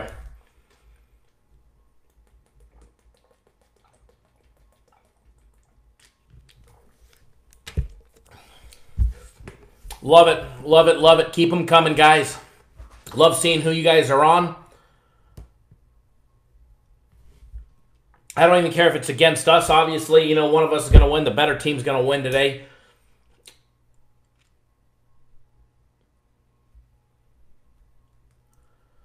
Jesse says Gonzaga, easy money. Mark says Gonzaga, they do it. James H, Zags. Frankie Diamond, Gonzaga. Kyle, Gonzaga wins, but it'll be a close, so Zags on the money line. Jay Bet says Gonzaga. Jesse again says Gonzaga by 12 plus. Christopher Bayer 7-2 Cubs. I love that. Roland says let me flip a coin. Do you need to borrow one? I've got one. It's double sided.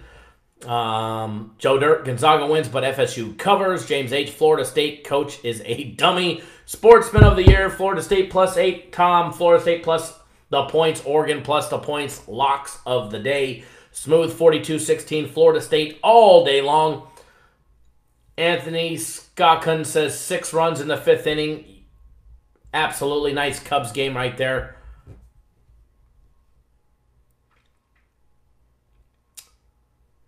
Johnny K says Zags laying 7.5. Tom says taking the dog plus the points today.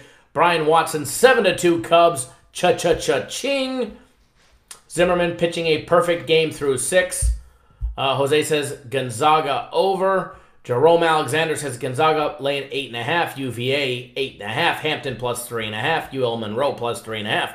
Thank you for all that information. Tom says exact reason I'm taking Florida State plus the points. Everyone and their mother is on Gonzaga. Lewis Cruz, the real Lewis Cruz. We've got the real Slim Shady and the real Lewis Cruz out here in Las Vegas, says Florida State covers. Izzy says Gonzaga under 148. I feel both teams can run away with the game, so they will try to slow down the game. Channel S says Volunteers first half whole game. Grant says FSU are vets. Sounds like it's half and half. I'd have to say a little more, Roland. There's definitely more weight in this room on Gonzaga than there is Florida State in the live chat. So now what we're going to do is, I do see an order just popped in. Make sure they're, okay, for premium plays. Mr. Brown, you just jumped on board the premium plays. You're going to love them today. Going to make some money on that basketball. I need to slide this chow window back over. Pop up the Florida State and Gonzaga game, and we are going to break it down.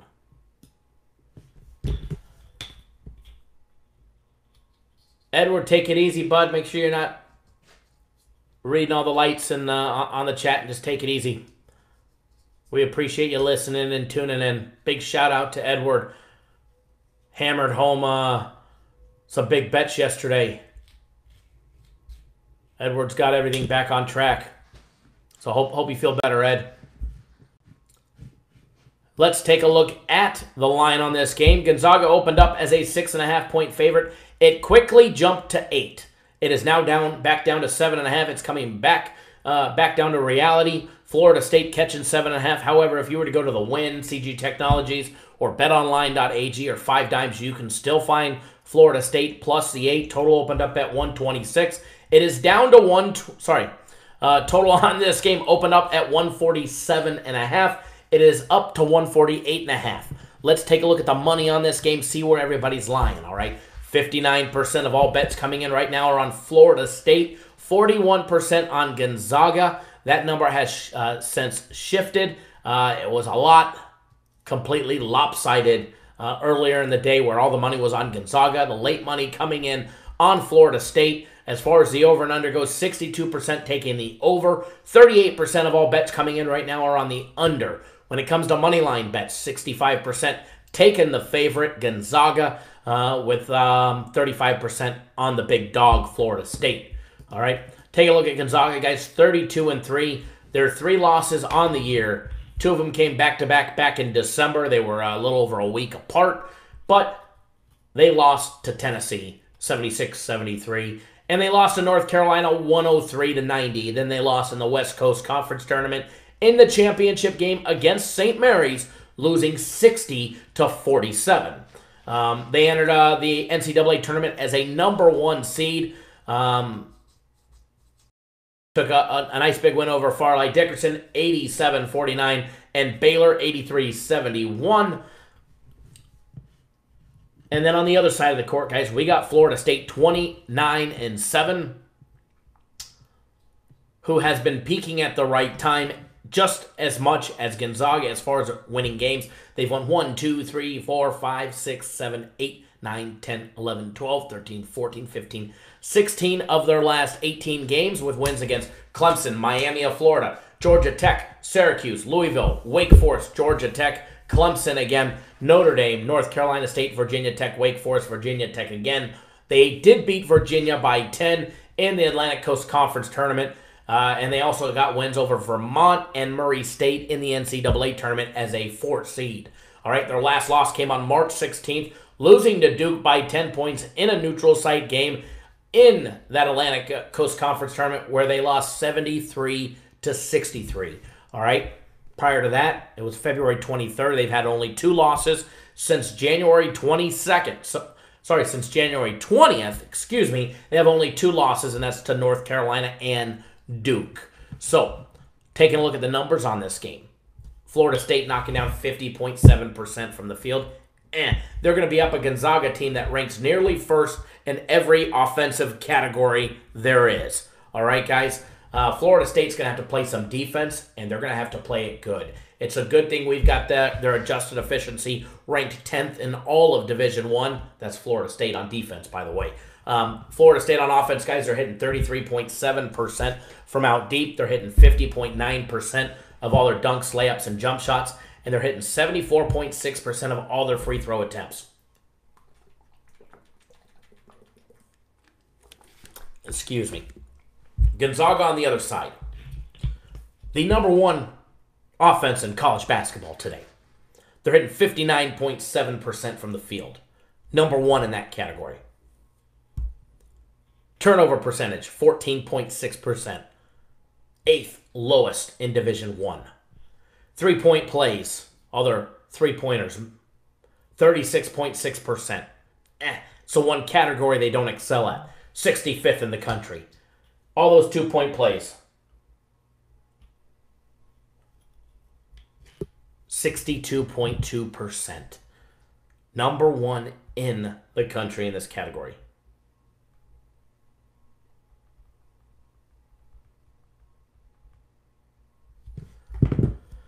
Free throws.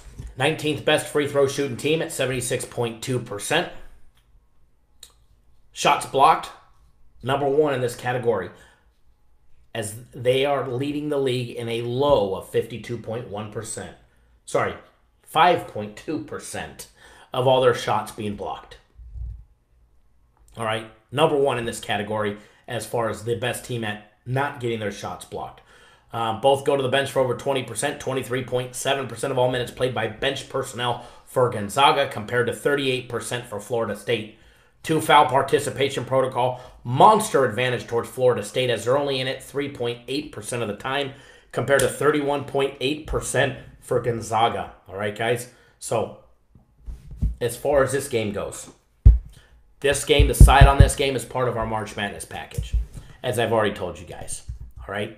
Get on board our March Madness package. Get on board that mini package, guys. $149, 3 big March Madness plays today. I will give you guys a nice big lean on the total of this game as well. As far as the total on this game, and the line being where it's at, the line has already spiked just a little bit. It went from 147.5 to 148.5. I think it's going to go over, but not by much. I think we're barely going to hit 150 points. Maybe 151. All right, so the Gonzaga game, guys, over 148.5, but not by much. By a basket or a 3-pointer, all right? So not enough for me to want to bet it. That's for sure. Not enough for me to want to bet it. Man, I keep yawning. That red-eye flight getting me. Oh, excuse me, how rude of me. Yawning in your guys' ear. Red-eye flight from Philly kicking my ass today.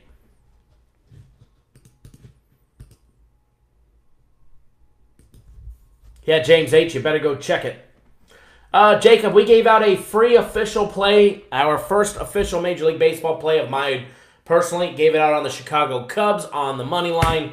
They were down 2-0, and then they just had a monster inning, and they are back up, winning 7-2. Bottom of the 5th. Shane, what's going on? Oh, man, I can't stop yawning. Can't stop yawning today.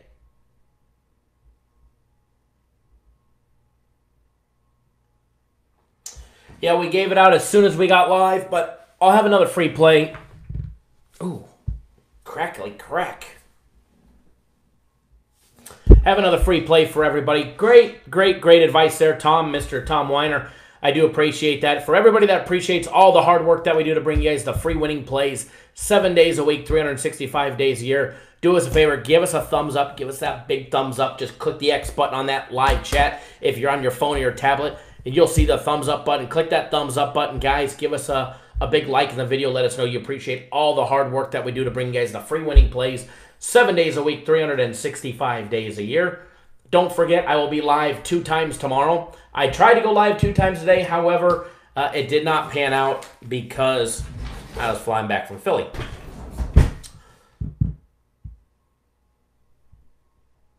But I'll be live tomorrow morning. I don't have an exact time. It is probably going to be early tomorrow. Probably will be 9 a.m. on the East Coast when I go live. 9 or 9:30 on the East Coast. All right, we'll go live for about an hour. We'll discuss some games, and we'll do it all over again in the evening time. So no early action Major League Baseball tomorrow, unfortunately.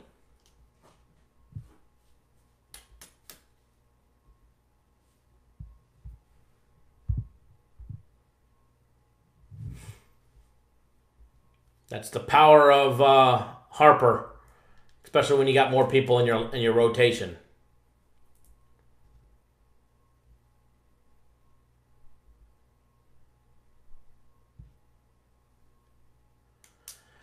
Toby, with a $550 bankroll, how much would you bet per game? It all depends. Everybody's situation is different. I'd have to talk to you more in depth and in detail to find out more, because just by saying a number, you're going to get a million different answers.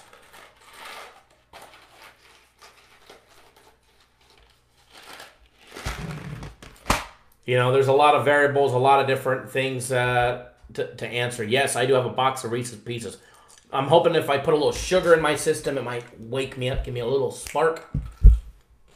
You know what I could use? I could use a Red Bull. Anybody listening brings me a Red Bull right now, I'll give you 100 buckaroos.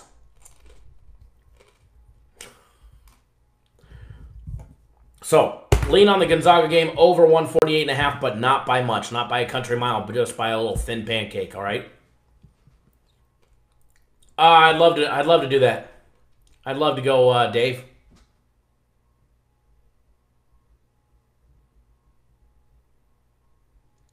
See, Jared, it's exactly what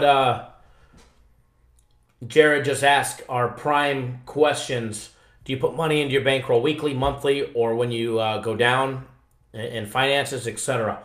There's a lot of variables that go into bankroll management and how to properly set your bankroll. Raymond, Kyle, all basketball and premium sell. Yes, all that's left is basketball, yes. Premium plays have 1 NBA and 1 college basketball game in there right now. And it's going to be a good time.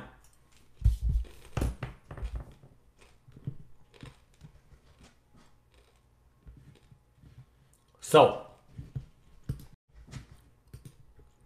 next game on the docket.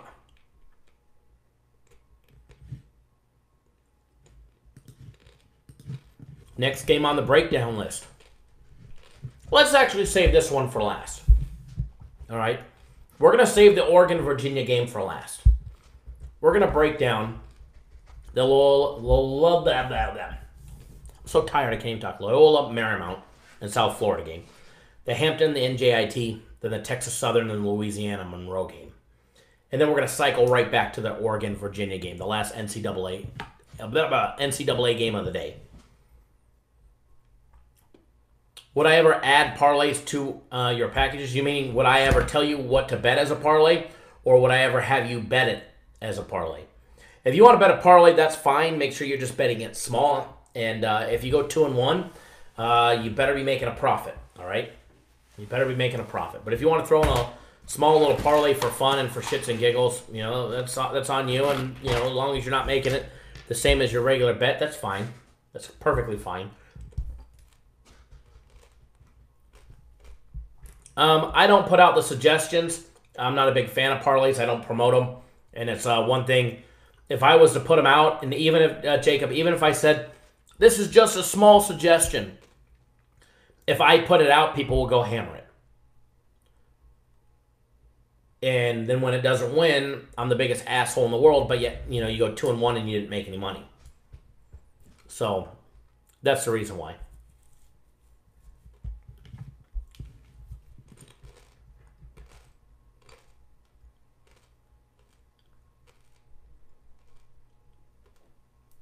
All right. So, Loyola Marymount, South Florida. I got that good stuff popping up.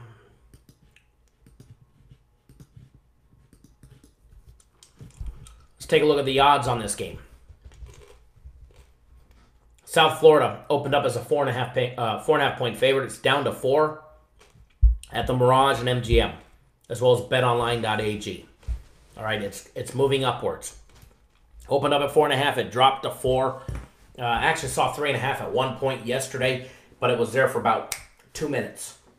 They took a couple big bets on the other side, and then it bopped to 3.5, and they just pounded it. Literally, a couple minutes later, it jumped back up to 3, or jumped back up to 4. It's creeping up to 4.5 with all the late money coming in. Taking a look at the action on this game, guys. 81% of all the money is on South Florida, laying 4 points. That's what's pushing it up to 4.5 right now. 19% on Loyola Marymount, 89% on the under, 11% on the over. Taking a look at South Florida, 21-13. They've won 2 straight. They lost their last conference game. They lost their last conference tournament game. Matter of fact, they've lost 1, 2, 3, 4, 5, 6, 7 out of their last 9 games. Sorry, 7 out of their last 11 games. They're on a 2-game win streak against Stony Brook, winning 82-79 in overtime, and they were able to dispatch Utah Valley 66-57 back on Monday. The other side of the court, guys, they've got Loyola Marymount, all right? They've got the Lions from Los Angeles, all right? 22-11. They play in that West Coast Conference, so they get to see people like Gonzaga and St. Mary's all the time, all right? They have 2 wins in their postseason tournament against Cal Baptist, barely squeaking out a victory, 56-55, and they beat Brown by 18 points, 81-63. Now they've got South Florida. I think this is going to be a tough matchup for them. And this is, incidentally enough, this is our daily free play of the day, so it's a perfect time breakdown.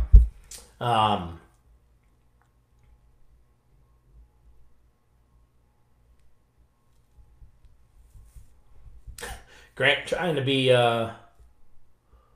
funny, tease everybody that the Cubs game was tied up. Taking a look at the numbers on this game.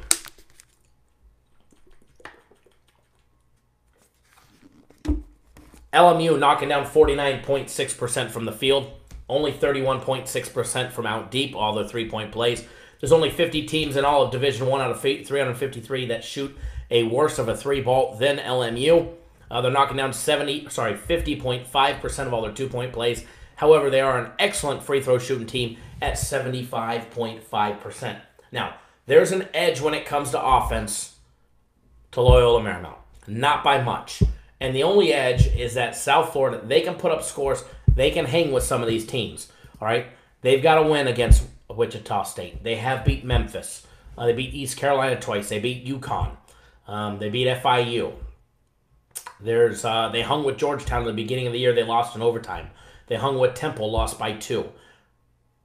And actually, they lost by 1 in another game in overtime as well. So, a lot of close games that they have played. They played Connecticut, and again, they lost by 2. They played, what was the other close game? Tulsa, they lost by 3. Houston, they held on to Houston at home. They ended up only losing by 9. And I remember that game back on January 19th. They pulled away towards the end. Excuse me. They lost by 8 to Cincinnati. So while South Florida is a shitty shooting team, only hitting 48.6% from the field, they're knocking down 32.9% of all their three-point plays. Shitty in that category. 48.2% of all their two-point plays. And believe it or not, there's only 17 teams worse shooting the free throw than South Florida. And they're knocking down 64.4% of all their free throws.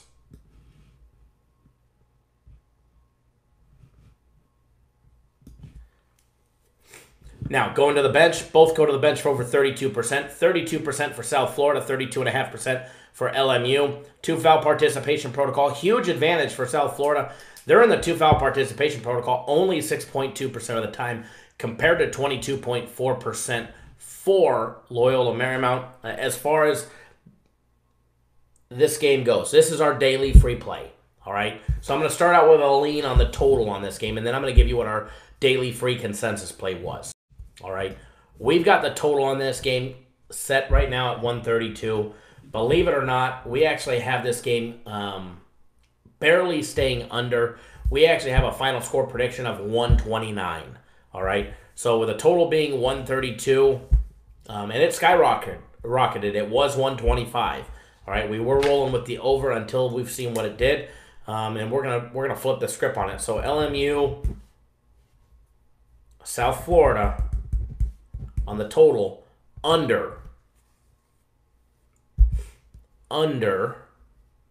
wherever it went, there it is, under 132.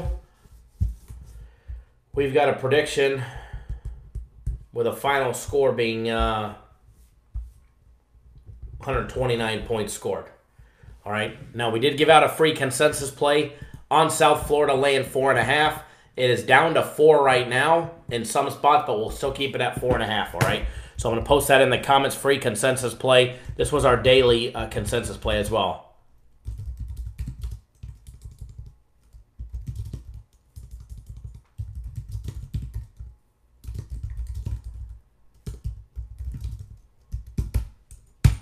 So that was in our daily free play video earlier. Normally I don't give it away in this video, but because I'm breaking down the game, I'll give it to you guys.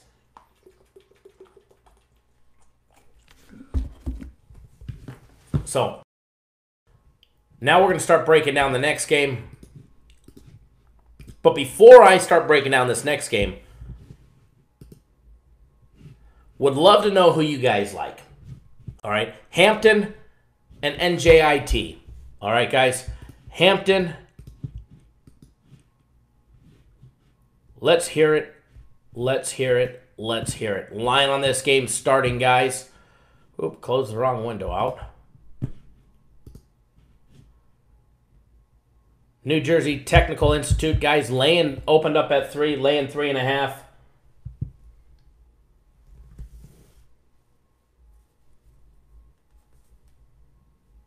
For New Jersey Technical Institute, guys. Total opened up at 154. It's still sitting at 154.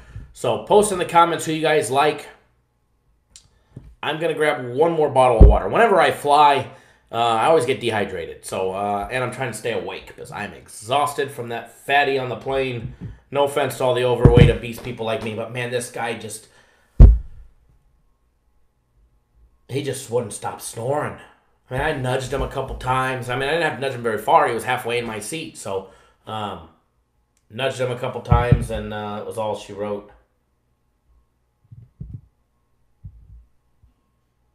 So post up in the comments who you guys like.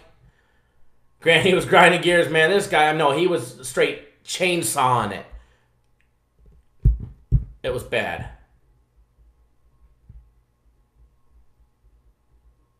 So post up there. Atlanta Braves trying to make a comeback. It's 10-4, top of the 8th. 2 outs. Sorry, no outs. Runners on first and second. Cubs winning 7-2, baby. Runners on first and third, 1 out. Hopefully our Cubbies can knock in a few more runs. Dodgers smacking those Diamondbacks 7-0, bottom of the 5th. Padres up 2-0. all by Mr. Myers. Rockies up 6-0.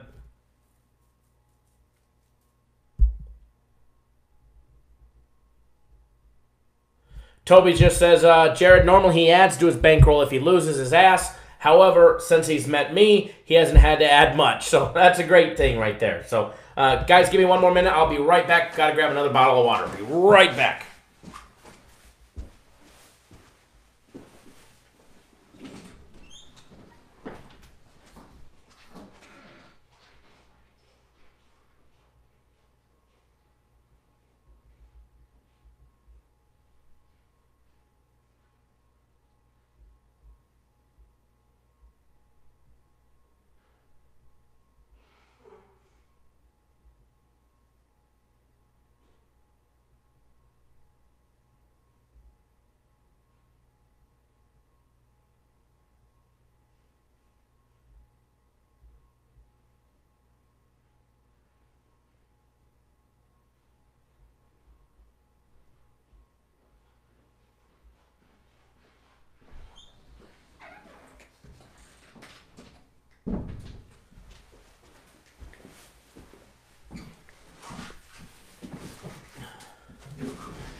Eight to 2 Cubs, and I walk back in. That's great.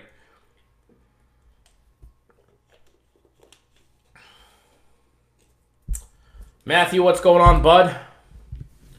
All right.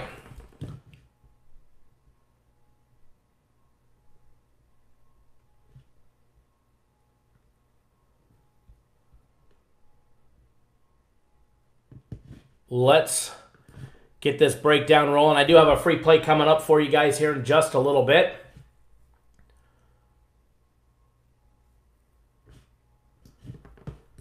Gonna have a nice big free play for you guys coming up.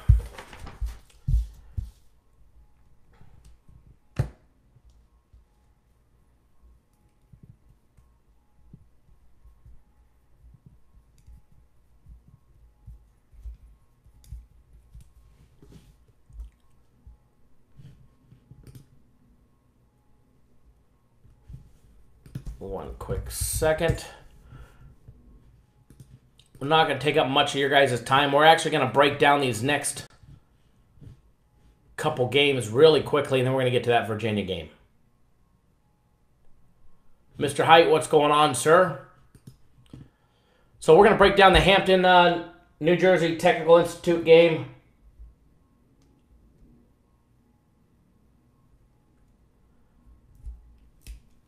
And then we'll break down the Texas Southern Louisiana Monroe game. And then we're going to break down the Virginia game.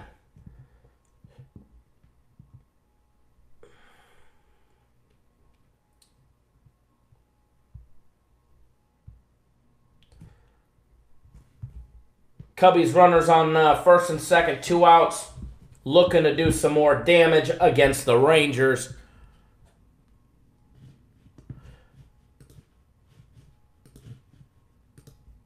All right, guys, NJIT 22-12 on the season. The Highlanders from Newark, New Jersey, having a big win last Monday, actually 2 Mondays ago. On the 10th was the last time they played against Quinnipiac, winning 92-81. Here they've got Hampton, guys. But before this, they lost 1, 2, 3, 4, 5, 6, 7 out of their last 10 games. With losses to Liberty, Kennesaw State, Florida Gulf Coast, North Florida, Lipscomb, Liberty, and Lipscomb again in the Atlantic Sun Conference Tournament. On the other side of the court, we got Hampton, 17-16, riding a 2-game win streak. They've won 2, 3, 4, 5, 6, 7 out of their last 8 games, with their only KO coming by Campbell in that Big South Conference Tournament back on March 7th, where they lost 86-77. So far in the postseason, they've got wins over St. Francis, New York, winning 81-72, as well as Charleston Southern, winning 73-67. And here they got NJIT. Let's take a look at these numbers. Let's bust through them real quick. Hampton knocking down 49.1% from the field, 34.6% of all their three-point attempts, 47.3% of all their dunks, layups, jump shots, and they're hitting 79.5% from the free throw line. Hampton is the third best free throw shooting team in all of Division One, believe it or not.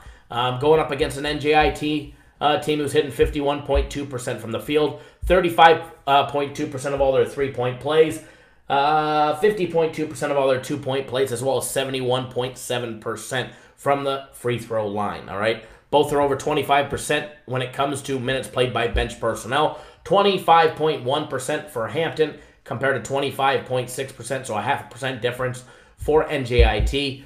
Years of experience, give it about double what it is at NJIT for Hampton, guys, and about a a full inch advantage at in the height category, average height for Hampton as well. Now, 2 foul participation protocol, fairly even, you might ask. 30% for Hampton, 36.2% for NJIT. So both teams have been able to subject themselves to foul trouble, no doubt about it. We're going to see what's going to happen today with the line on this game being Hampton catching 3.5. It was 3. Now they're catching 3.5. So New Jersey Technical Institute laying 3.5 with a total over and under 154 points, guys. I'm going to give out 2 leans on this game because I actually do not have a play on this game. But I do like Hampton in this spot. I really do. I don't know if I like them enough to want to bet them. I don't like betting on shitty teams. I don't like betting on shitty programs. I'd rather put my money where I know I have not only a solid coaching staff. I mean, nothing against, what's his name over there at Hampton? Edward Joyner Jr. I mean, nothing against him. He's trying to be a top-level coach in the Big South and possibly move to one of the power conferences as well. So nothing against him, knocking him. But, I mean, if I was going to be betting this game, but as of right now I'm not, I would be taking Hampton plus the 3.5. All right? Hampton plus the 3.5 as well as the under of 154. I think it's about 12 to 15 points too many for this game. As far as offense goes, both teams suck. All right? But the Hampton defense is the liability. But if Hampton on D is giving up points, rest assured their offense will have no problem putting up some points against NJIT. I just don't see it going to 154. I see it being in the low 140s, high 130s. Don't hold me to it because you never just know it is just a lean. But I do lean Hampton plus 3.5 as well as under 154. So there's that game. We're going to jump straight into the next game, guys. Texas Southern and Louisiana Monroe. Texas Southern, Louisiana Monroe. Do us a favor. Post up in the comments who you guys like. Let's see who you guys like on this game. Taking a look at the odds on this game straight right away. Louisiana Monroe opened up as an 8.5-point favorite. They're now laying 8 points at home against a Hampton team. Against a Texas Southern team who's catching 8. Total on this game opened up at 171. It is still sitting at 171. All right. Diving into the numbers on this game. Louisiana Monroe, 19-15 straight up. Thank you, Aaron. Aaron likes Louisiana Monroe.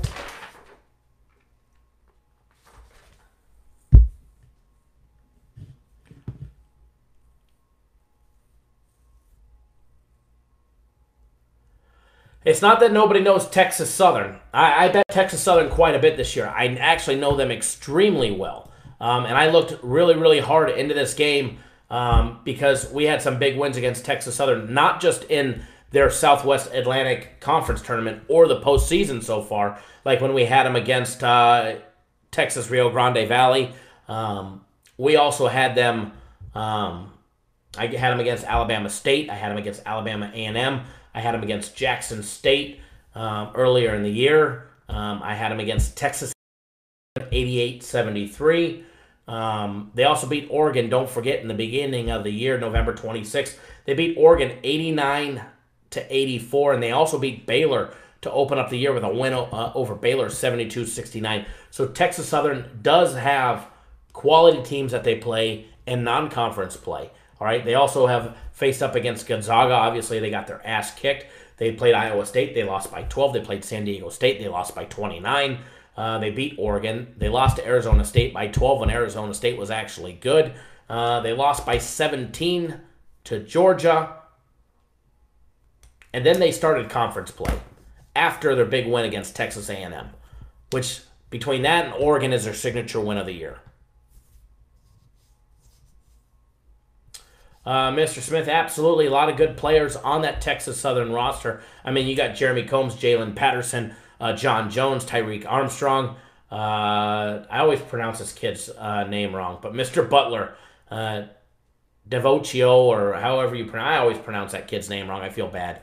The 6'5" senior, but we'll just call him Mr. Butler for purposes. All right. So let's take a look at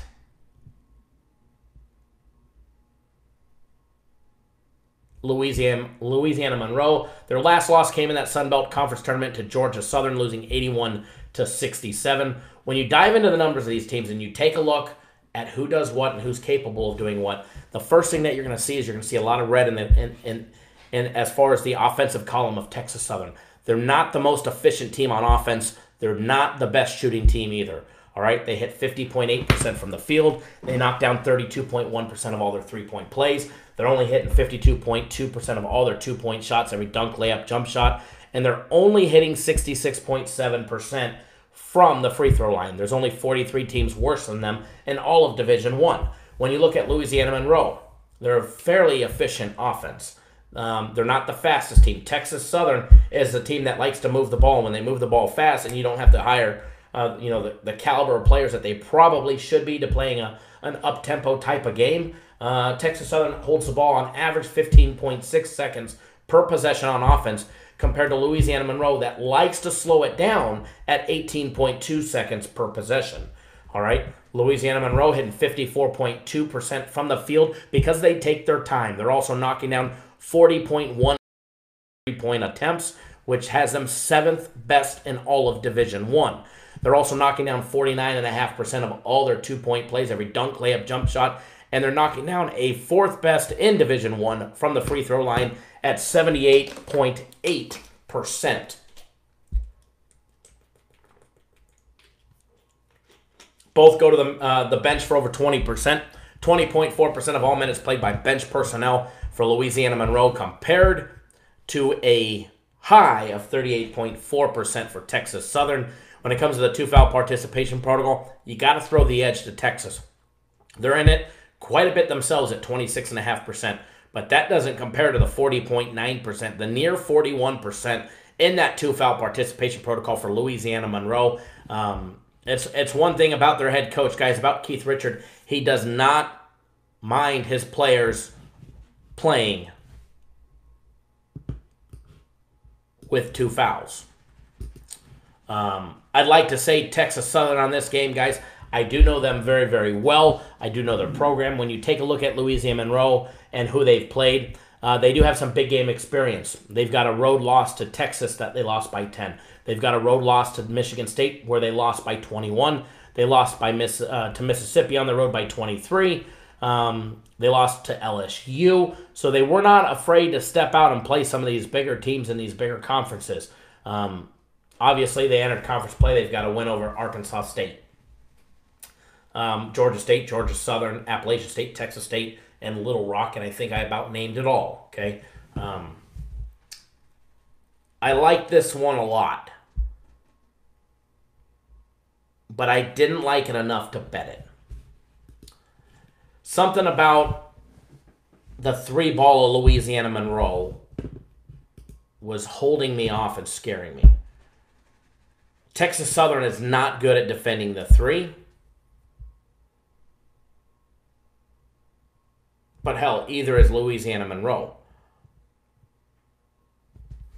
As far as this one, guys, on the side of the game, I do like Texas Southern plus the 8 points. I do like it enough to bet it. Okay, so lean on this game, Texas Southern plus the 8. If I was betting it, I would throw a bet on Texas Southern.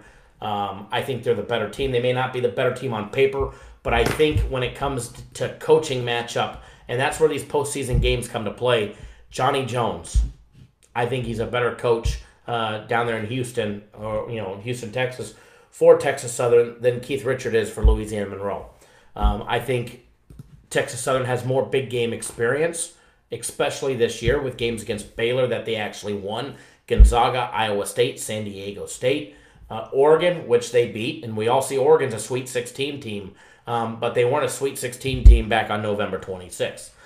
They also played Arizona State, which was a high-ranked team, back on December 6th. They played Georgia. They had no problem beating Texas A&M to start right before they started conference play. They beat them by 15. And then they've got a nice big win streak going where they've got 2 losses since January 22nd. So, next game that we're going to do. Next game and the final game on the college basketball slate. And it's not, I don't even have a free play on this one for you guys. I'm going to give you guys a free play on a completely different game.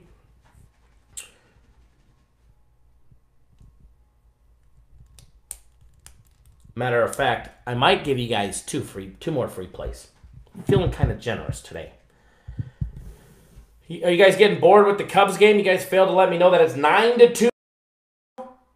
9-2 Cubs. Bottom of the 6th. B. Phils, what's going on, buddy? So, free personal play on the Cubs looking rock solid. Cubbies looking rock solid there.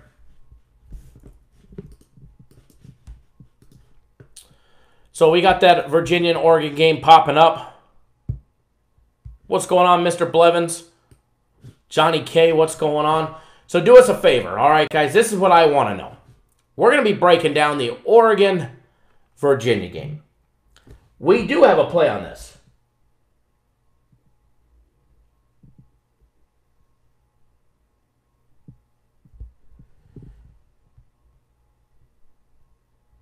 We do have a play on this. It's actually part of our March Madness package.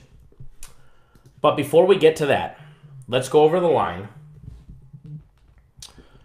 Virginia opened up as an 8-point favorite. That line shot up to 8.5 with some late money coming in on Oregon. Total on that game opened up at 119. It's up to 120. Surprisingly, the total jumped a point. 52% on the over, 48% on the under. As far as betting the game, 75% on Oregon, 25% on Virginia. When it comes to the money line, 59% on Virginia, just 41% on Oregon on the money line. Oregon was a Final Four team just a couple days ago. Prantia, hey Kyle, got your Cubs play right before I left for work and then got a flat tire. Don't even care about the tire when it's 9-2. Let's pray that they hammer it home and get us a nice big win. That way you don't got to worry about that flat tire. I do apologize. That sucks. But guys, Oregon catching 8.5, Virginia laying 8.5. Who do you guys like? Post it up in the comments. Let's see who you guys like. And while you're there, while you're typing in the comments, guys, if you haven't already subscribed to our YouTube channel, you better subscribe. I'm going live tomorrow. The first one in the morning. It's going to be a more impromptu live show, about an hour long, to go over our games, what we've got planned, as well as we'll break down some of the games. And then we're going to do it all over again in the evening time, all right? March Madness NCAA tournament days, we're going to be going live 2 times every single day. So don't miss out. Make sure you guys subscribe to our YouTube channel. That way you guys get notified each and every single time we go live. You don't want to miss out, all right? B. Phil's note was actually a personal play of mine. The Cubs was given out to all my personal clients this morning.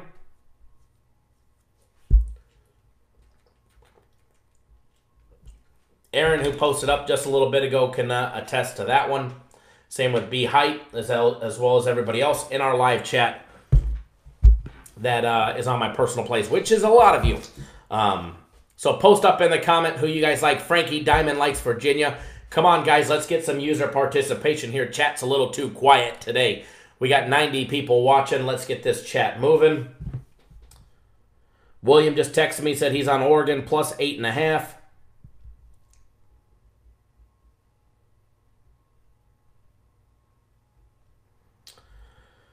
So let's see who everybody likes. Let's post it up in the comments. Infamous likes Oregon. Nathan Dinkle likes Oregon. Edward, thanks, Kyle. Great show. Good luck, all. Thank you. Edward, I hope you feel better, bud. And I'll text you later. I'll try not to blow up your phone with text messages because I know what's going on. So,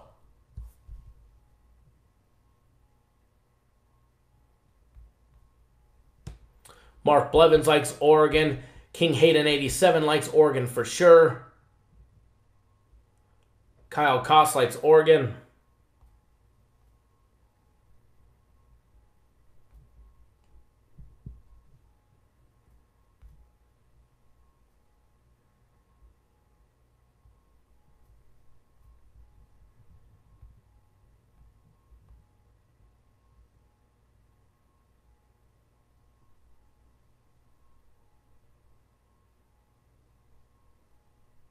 All right.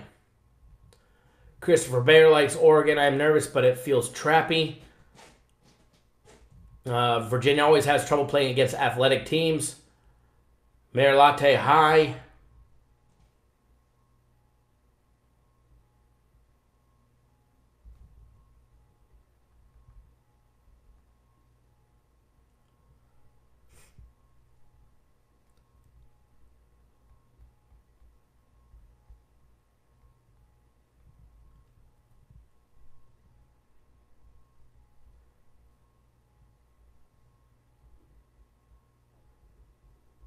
You're very, very, very welcome, Tony, for the winners last night.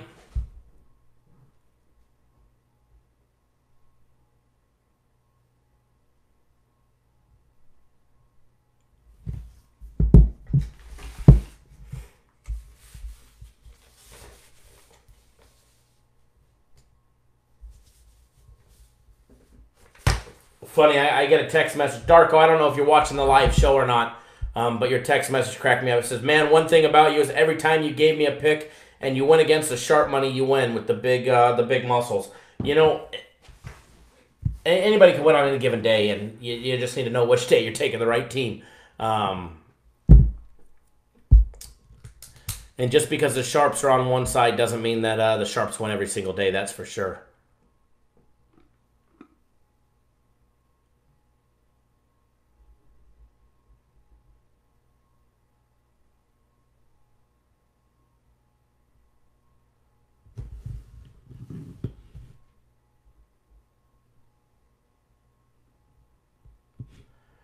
Taking a look at these two teams, and King Albert, we'll hit that. We'll go over the schedules. We'll take a look at it. There's no doubt about it. Virginia does play in a tough conference. That Atlantic Coast Conference is stacked with talent. I mean, they've got Florida State, NC State, Louisville, Syracuse, Pittsburgh, Georgia Tech, Virginia Tech, Notre Dame, North Carolina, Duke, Miami, Wake Forest. So there's no doubt about it, Virginia plays against quality talent all year long.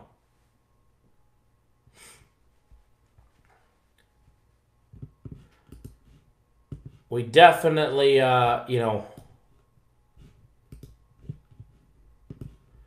don't forget, Florida State did beat them. They beat Virginia 69-59.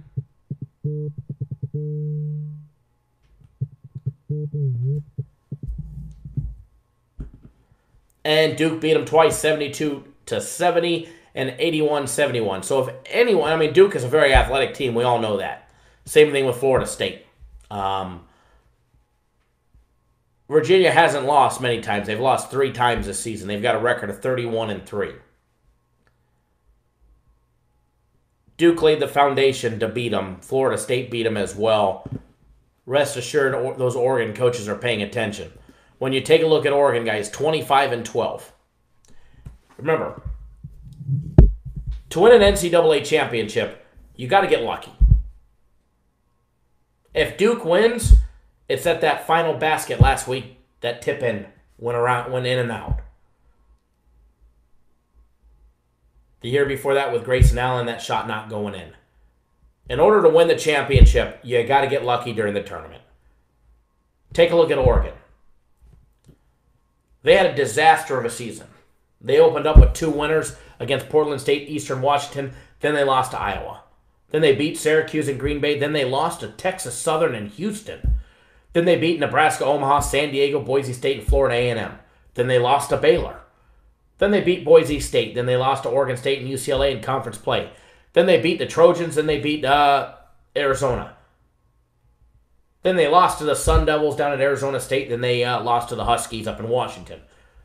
They beat Washington State. They beat Utah. Then they lost to Colorado. Then they beat Cal and Stanford. Then they lost to Oregon State. Then they lost to USC. Then they lost to the Bruins down in UCLA. And then came February 28th. They had 5 days rest after losing by 7 points on the road against UCLA. And things started clicking for Oregon. It was against Arizona State at home when things started clicking. They blew out Arizona State 79-51. Then, 3 days later, they had Arizona. They blew them out even worse, 73-47. Then they had Washington State on the road, beat them 72-61. And then they had Washington that they beat 55-47 to end the regular season with a 4-game win streak. They entered the Pac-12 tournament, the bottom. Had to play 4 games to win out in the Pac-12 to win their spot in to the NCAA tournament. An automatic entry into the tournament. They beat Washington State 84-51. They beat Utah 66-54. Then they beat Arizona State again 79-75, but it took overtime. That was one hell of a game. Then they beat Washington by 20 in the finals to win the Pac-12 conference tournament to get into the NCAA tournament as a 12 seed. Here they are, the 12 seed in the Sweet 16. This is a Final Four team from just a couple years ago.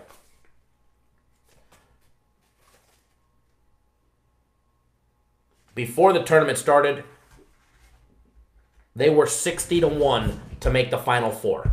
60-1 to make the Final Four. I need 2 wins out of Oregon.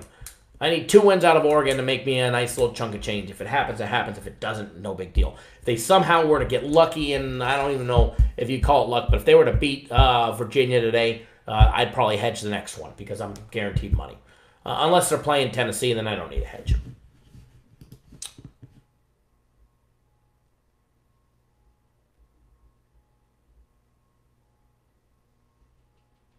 Reading through the comments.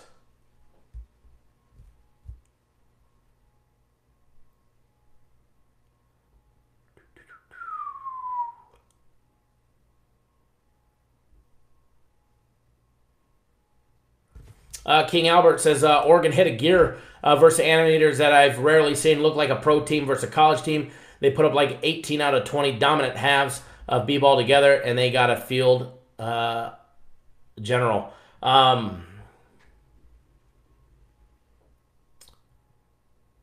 doubt about Oregon, and since that game in late February, they've been clicking. They've been clicking since late February. They opened up that game against UC Irvine, and they were murdering them at the half. Then I checked the score. It was like a 17-3 run for UC Irvine for the Anteaters. They were battled back, and Oregon flipped the switch on. They put the gas pedal on high, and you hear this from a lot of people, not just King Albert. They looked like a pro team. They came out, and they absolutely flipped the script, and they ran away with it in the end. That last couple minutes, Oregon looked like a professional team. No doubt about it. And I completely agree with you, King Albert, and everybody else that said it as well. They're on a mission. They've been to the Final Four. Dana Altman's a hell of a coach. I mean, he's going up against Tony Bennett, so, it's a hell of a coaching matchup. Pac-12 versus the Atlantic Coast Conference to see who's going to go to the Elite Eight. 2 wins away from making a Final Four.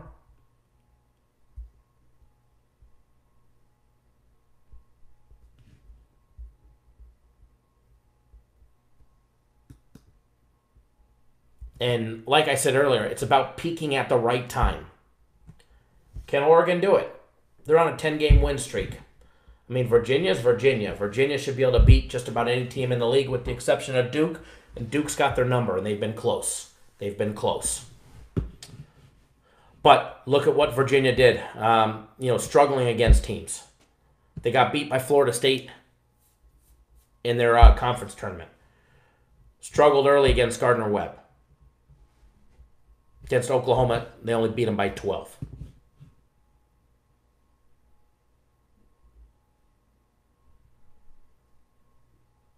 King Albert, it was special. It was a hell of a game. And no doubt about it. Hey, Devin, how are you, sir? Hope all is well. Glad you're tuning in, bud.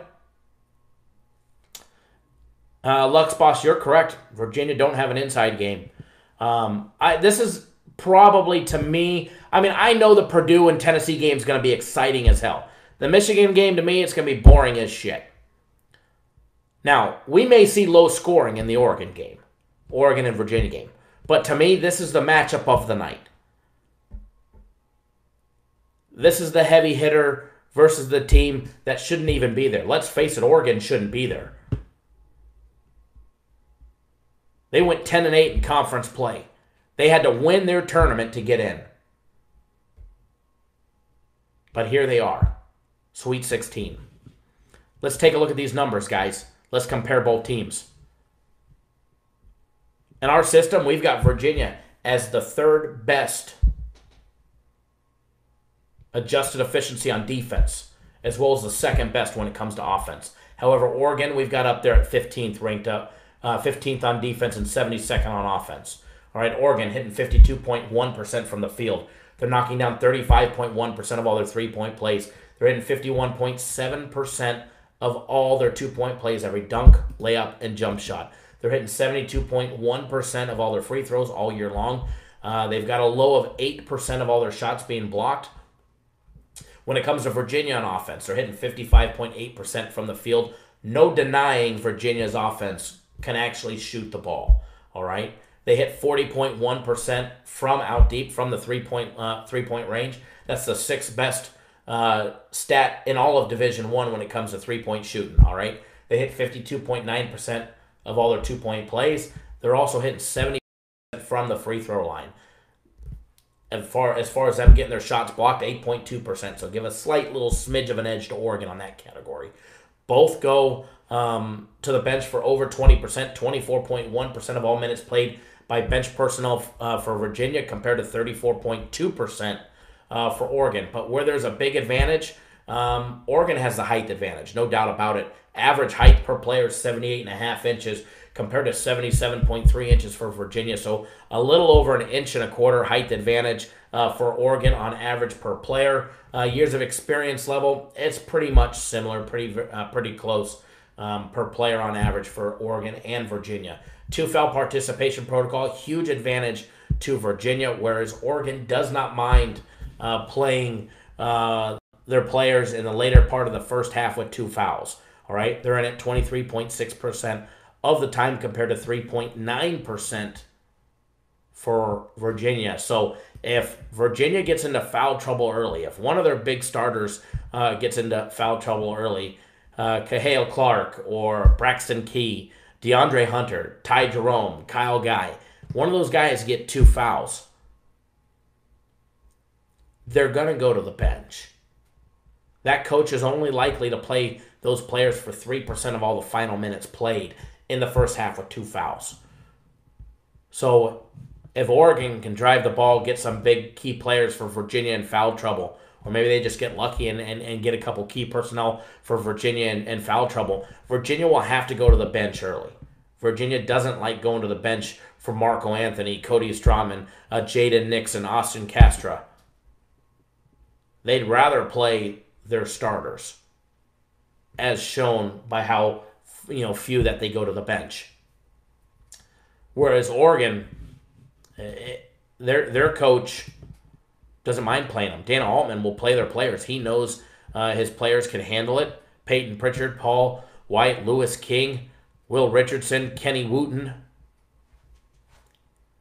No problem keeping Wooten in with two fouls late in the first half to take advantage of a couple key players for Virginia being on the bench. So I look for for Oregon to come out, try and drive the ball, get some sloppy fouls on Virginia, get that whistle called, get a couple key personnel for Virginia off the court, and let Oregon take advantage of it quick and early while they can.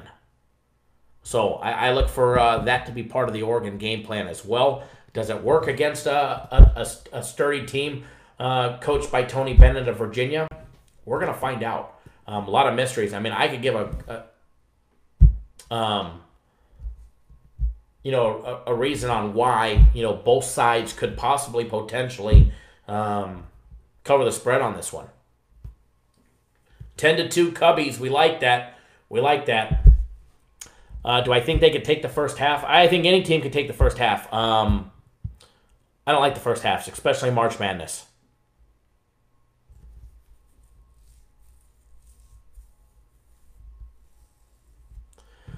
As far as playing a team like Virginia, you got to go back to their conference play. You got to go back to their conference play, their non-conference play, and see who did Oregon face. They got, they played Iowa, Syracuse, Houston, Baylor, and that's about it. So they haven't seen the level of talent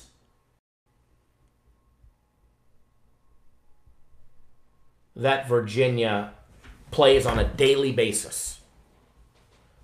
So the level of talent that Virginia plays just in their conference, just in the Atlantic Coast Conference, is light speed ahead of the Pac-12. No doubt about it. But, like I said, winning a championship and advancing each round, you got to get lucky, and it's about peaking at the right time. Fast Freddy, do I have a ticket on this game? I do. It's part of our March Madness package. This game is part of our March Madness package, so I do have a ticket on it. Opinion on the total on this game? I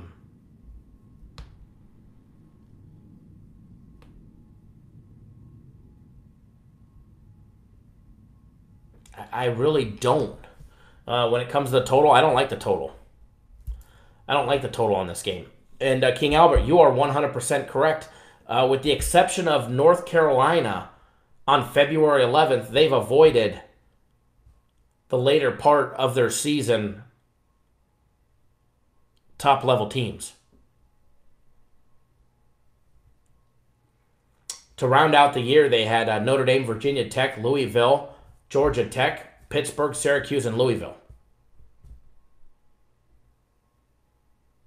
That was their 8-game win streak to end the regular season after losing to Duke. And they beat North Carolina 69-61.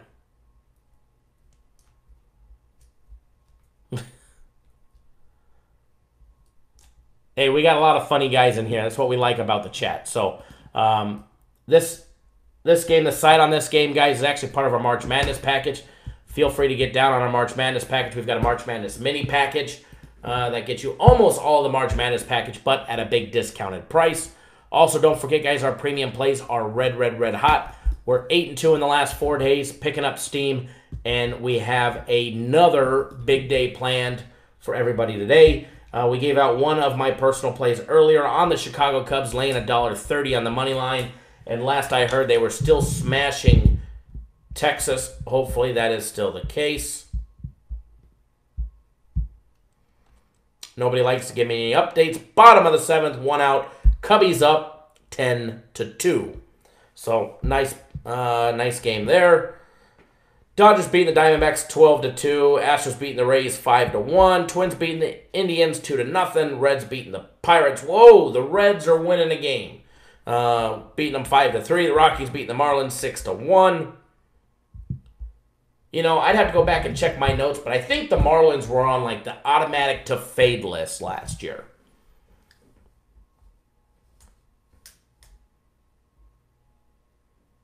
If I'm not mistaken. So we've been live for over 2.5 hours, guys. What I'm going to do now, we actually broke down all 7 games. We gave out a lean. I'm going to do a real quick recap on the over in the Tennessee game, the under in the Michigan game, the over in the Gonzaga game. We gave out a lean on the under in the South Florida game, as well as Hampton plus 3.5 as a lean on the under in that game as well. and a lean on Texas Southern, +8. What I want to do now is I want to get you guys on a couple free plays. All right, we already gave most of you guys the Chicago Cubs on the money line right when we went live. It was the first thing that I did was, hey guys, you've got 5 minutes, Chicago Cubs, money line, go pound it. So that was a free personal play of mine. I know a lot of you guys missed it. And I know our free plays have not been up to par, so I want to pick a couple games out of our packages to produce another winner for you guys. All right? So what we want to do today.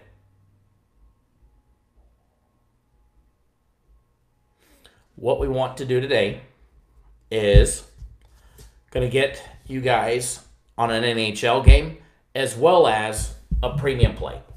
So you guys are getting the whole smorgasbord today. We gave you a consensus play. That starts here in 24 minutes. If you missed that one, you can go watch that daily free play video. I'm going to get you guys on a free premium play as well as a free NHL play as well. We're going to start with the free NHL winner.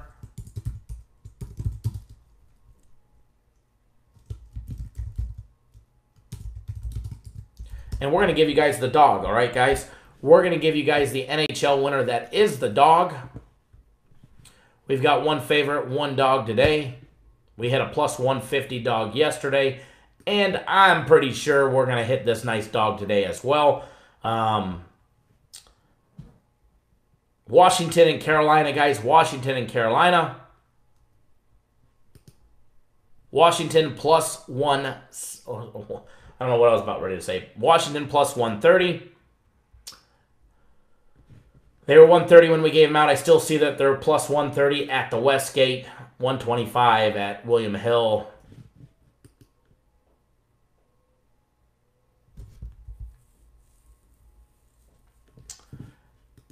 Allen, I know that that one, it jumped a little bit on that other game, I know, which is fine.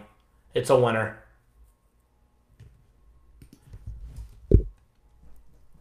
I see it 10% higher where I'm looking at right now because I'm looking at the live lines from where we gave it out at, or 10 to 15%.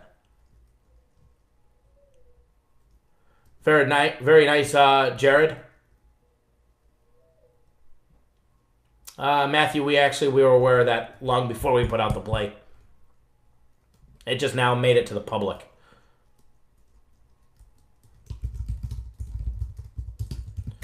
Now, free premium play, college basketball.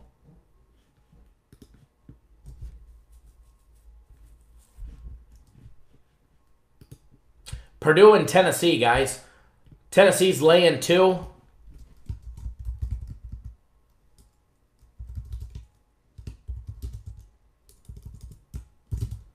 Purdue is catching 2 points. Total is at 147.5 right now. We are taking Tennessee on the money line, laying 130 on the money line. Tennessee on the money line. I'm glad Tom agrees with me.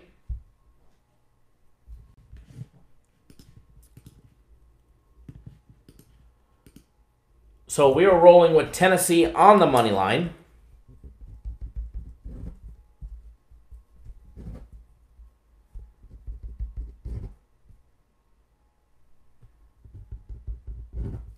That actually makes it 4 free plays today. 1 consensus, 1 personal, 1 premium, and 1 NHL. Remember, guys, our free plays are right out of our packages. Literally, right out of our packages. So, don't forget, guys, premium plays, red hot. You guys could actually, and my personal plays are picking up steam, 5-3 in the last 4 days. Premium plays are 8-2 in the last 4 days.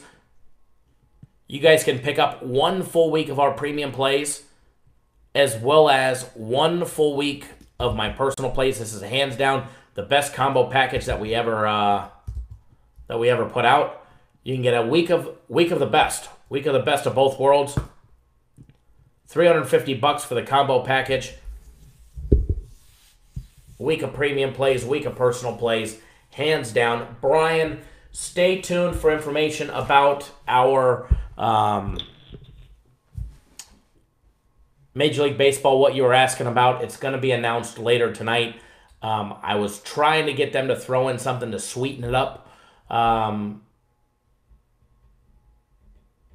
I'm just waiting for that before I can make an announcement. But we never play it for that special one. We never play it right away anyway, so...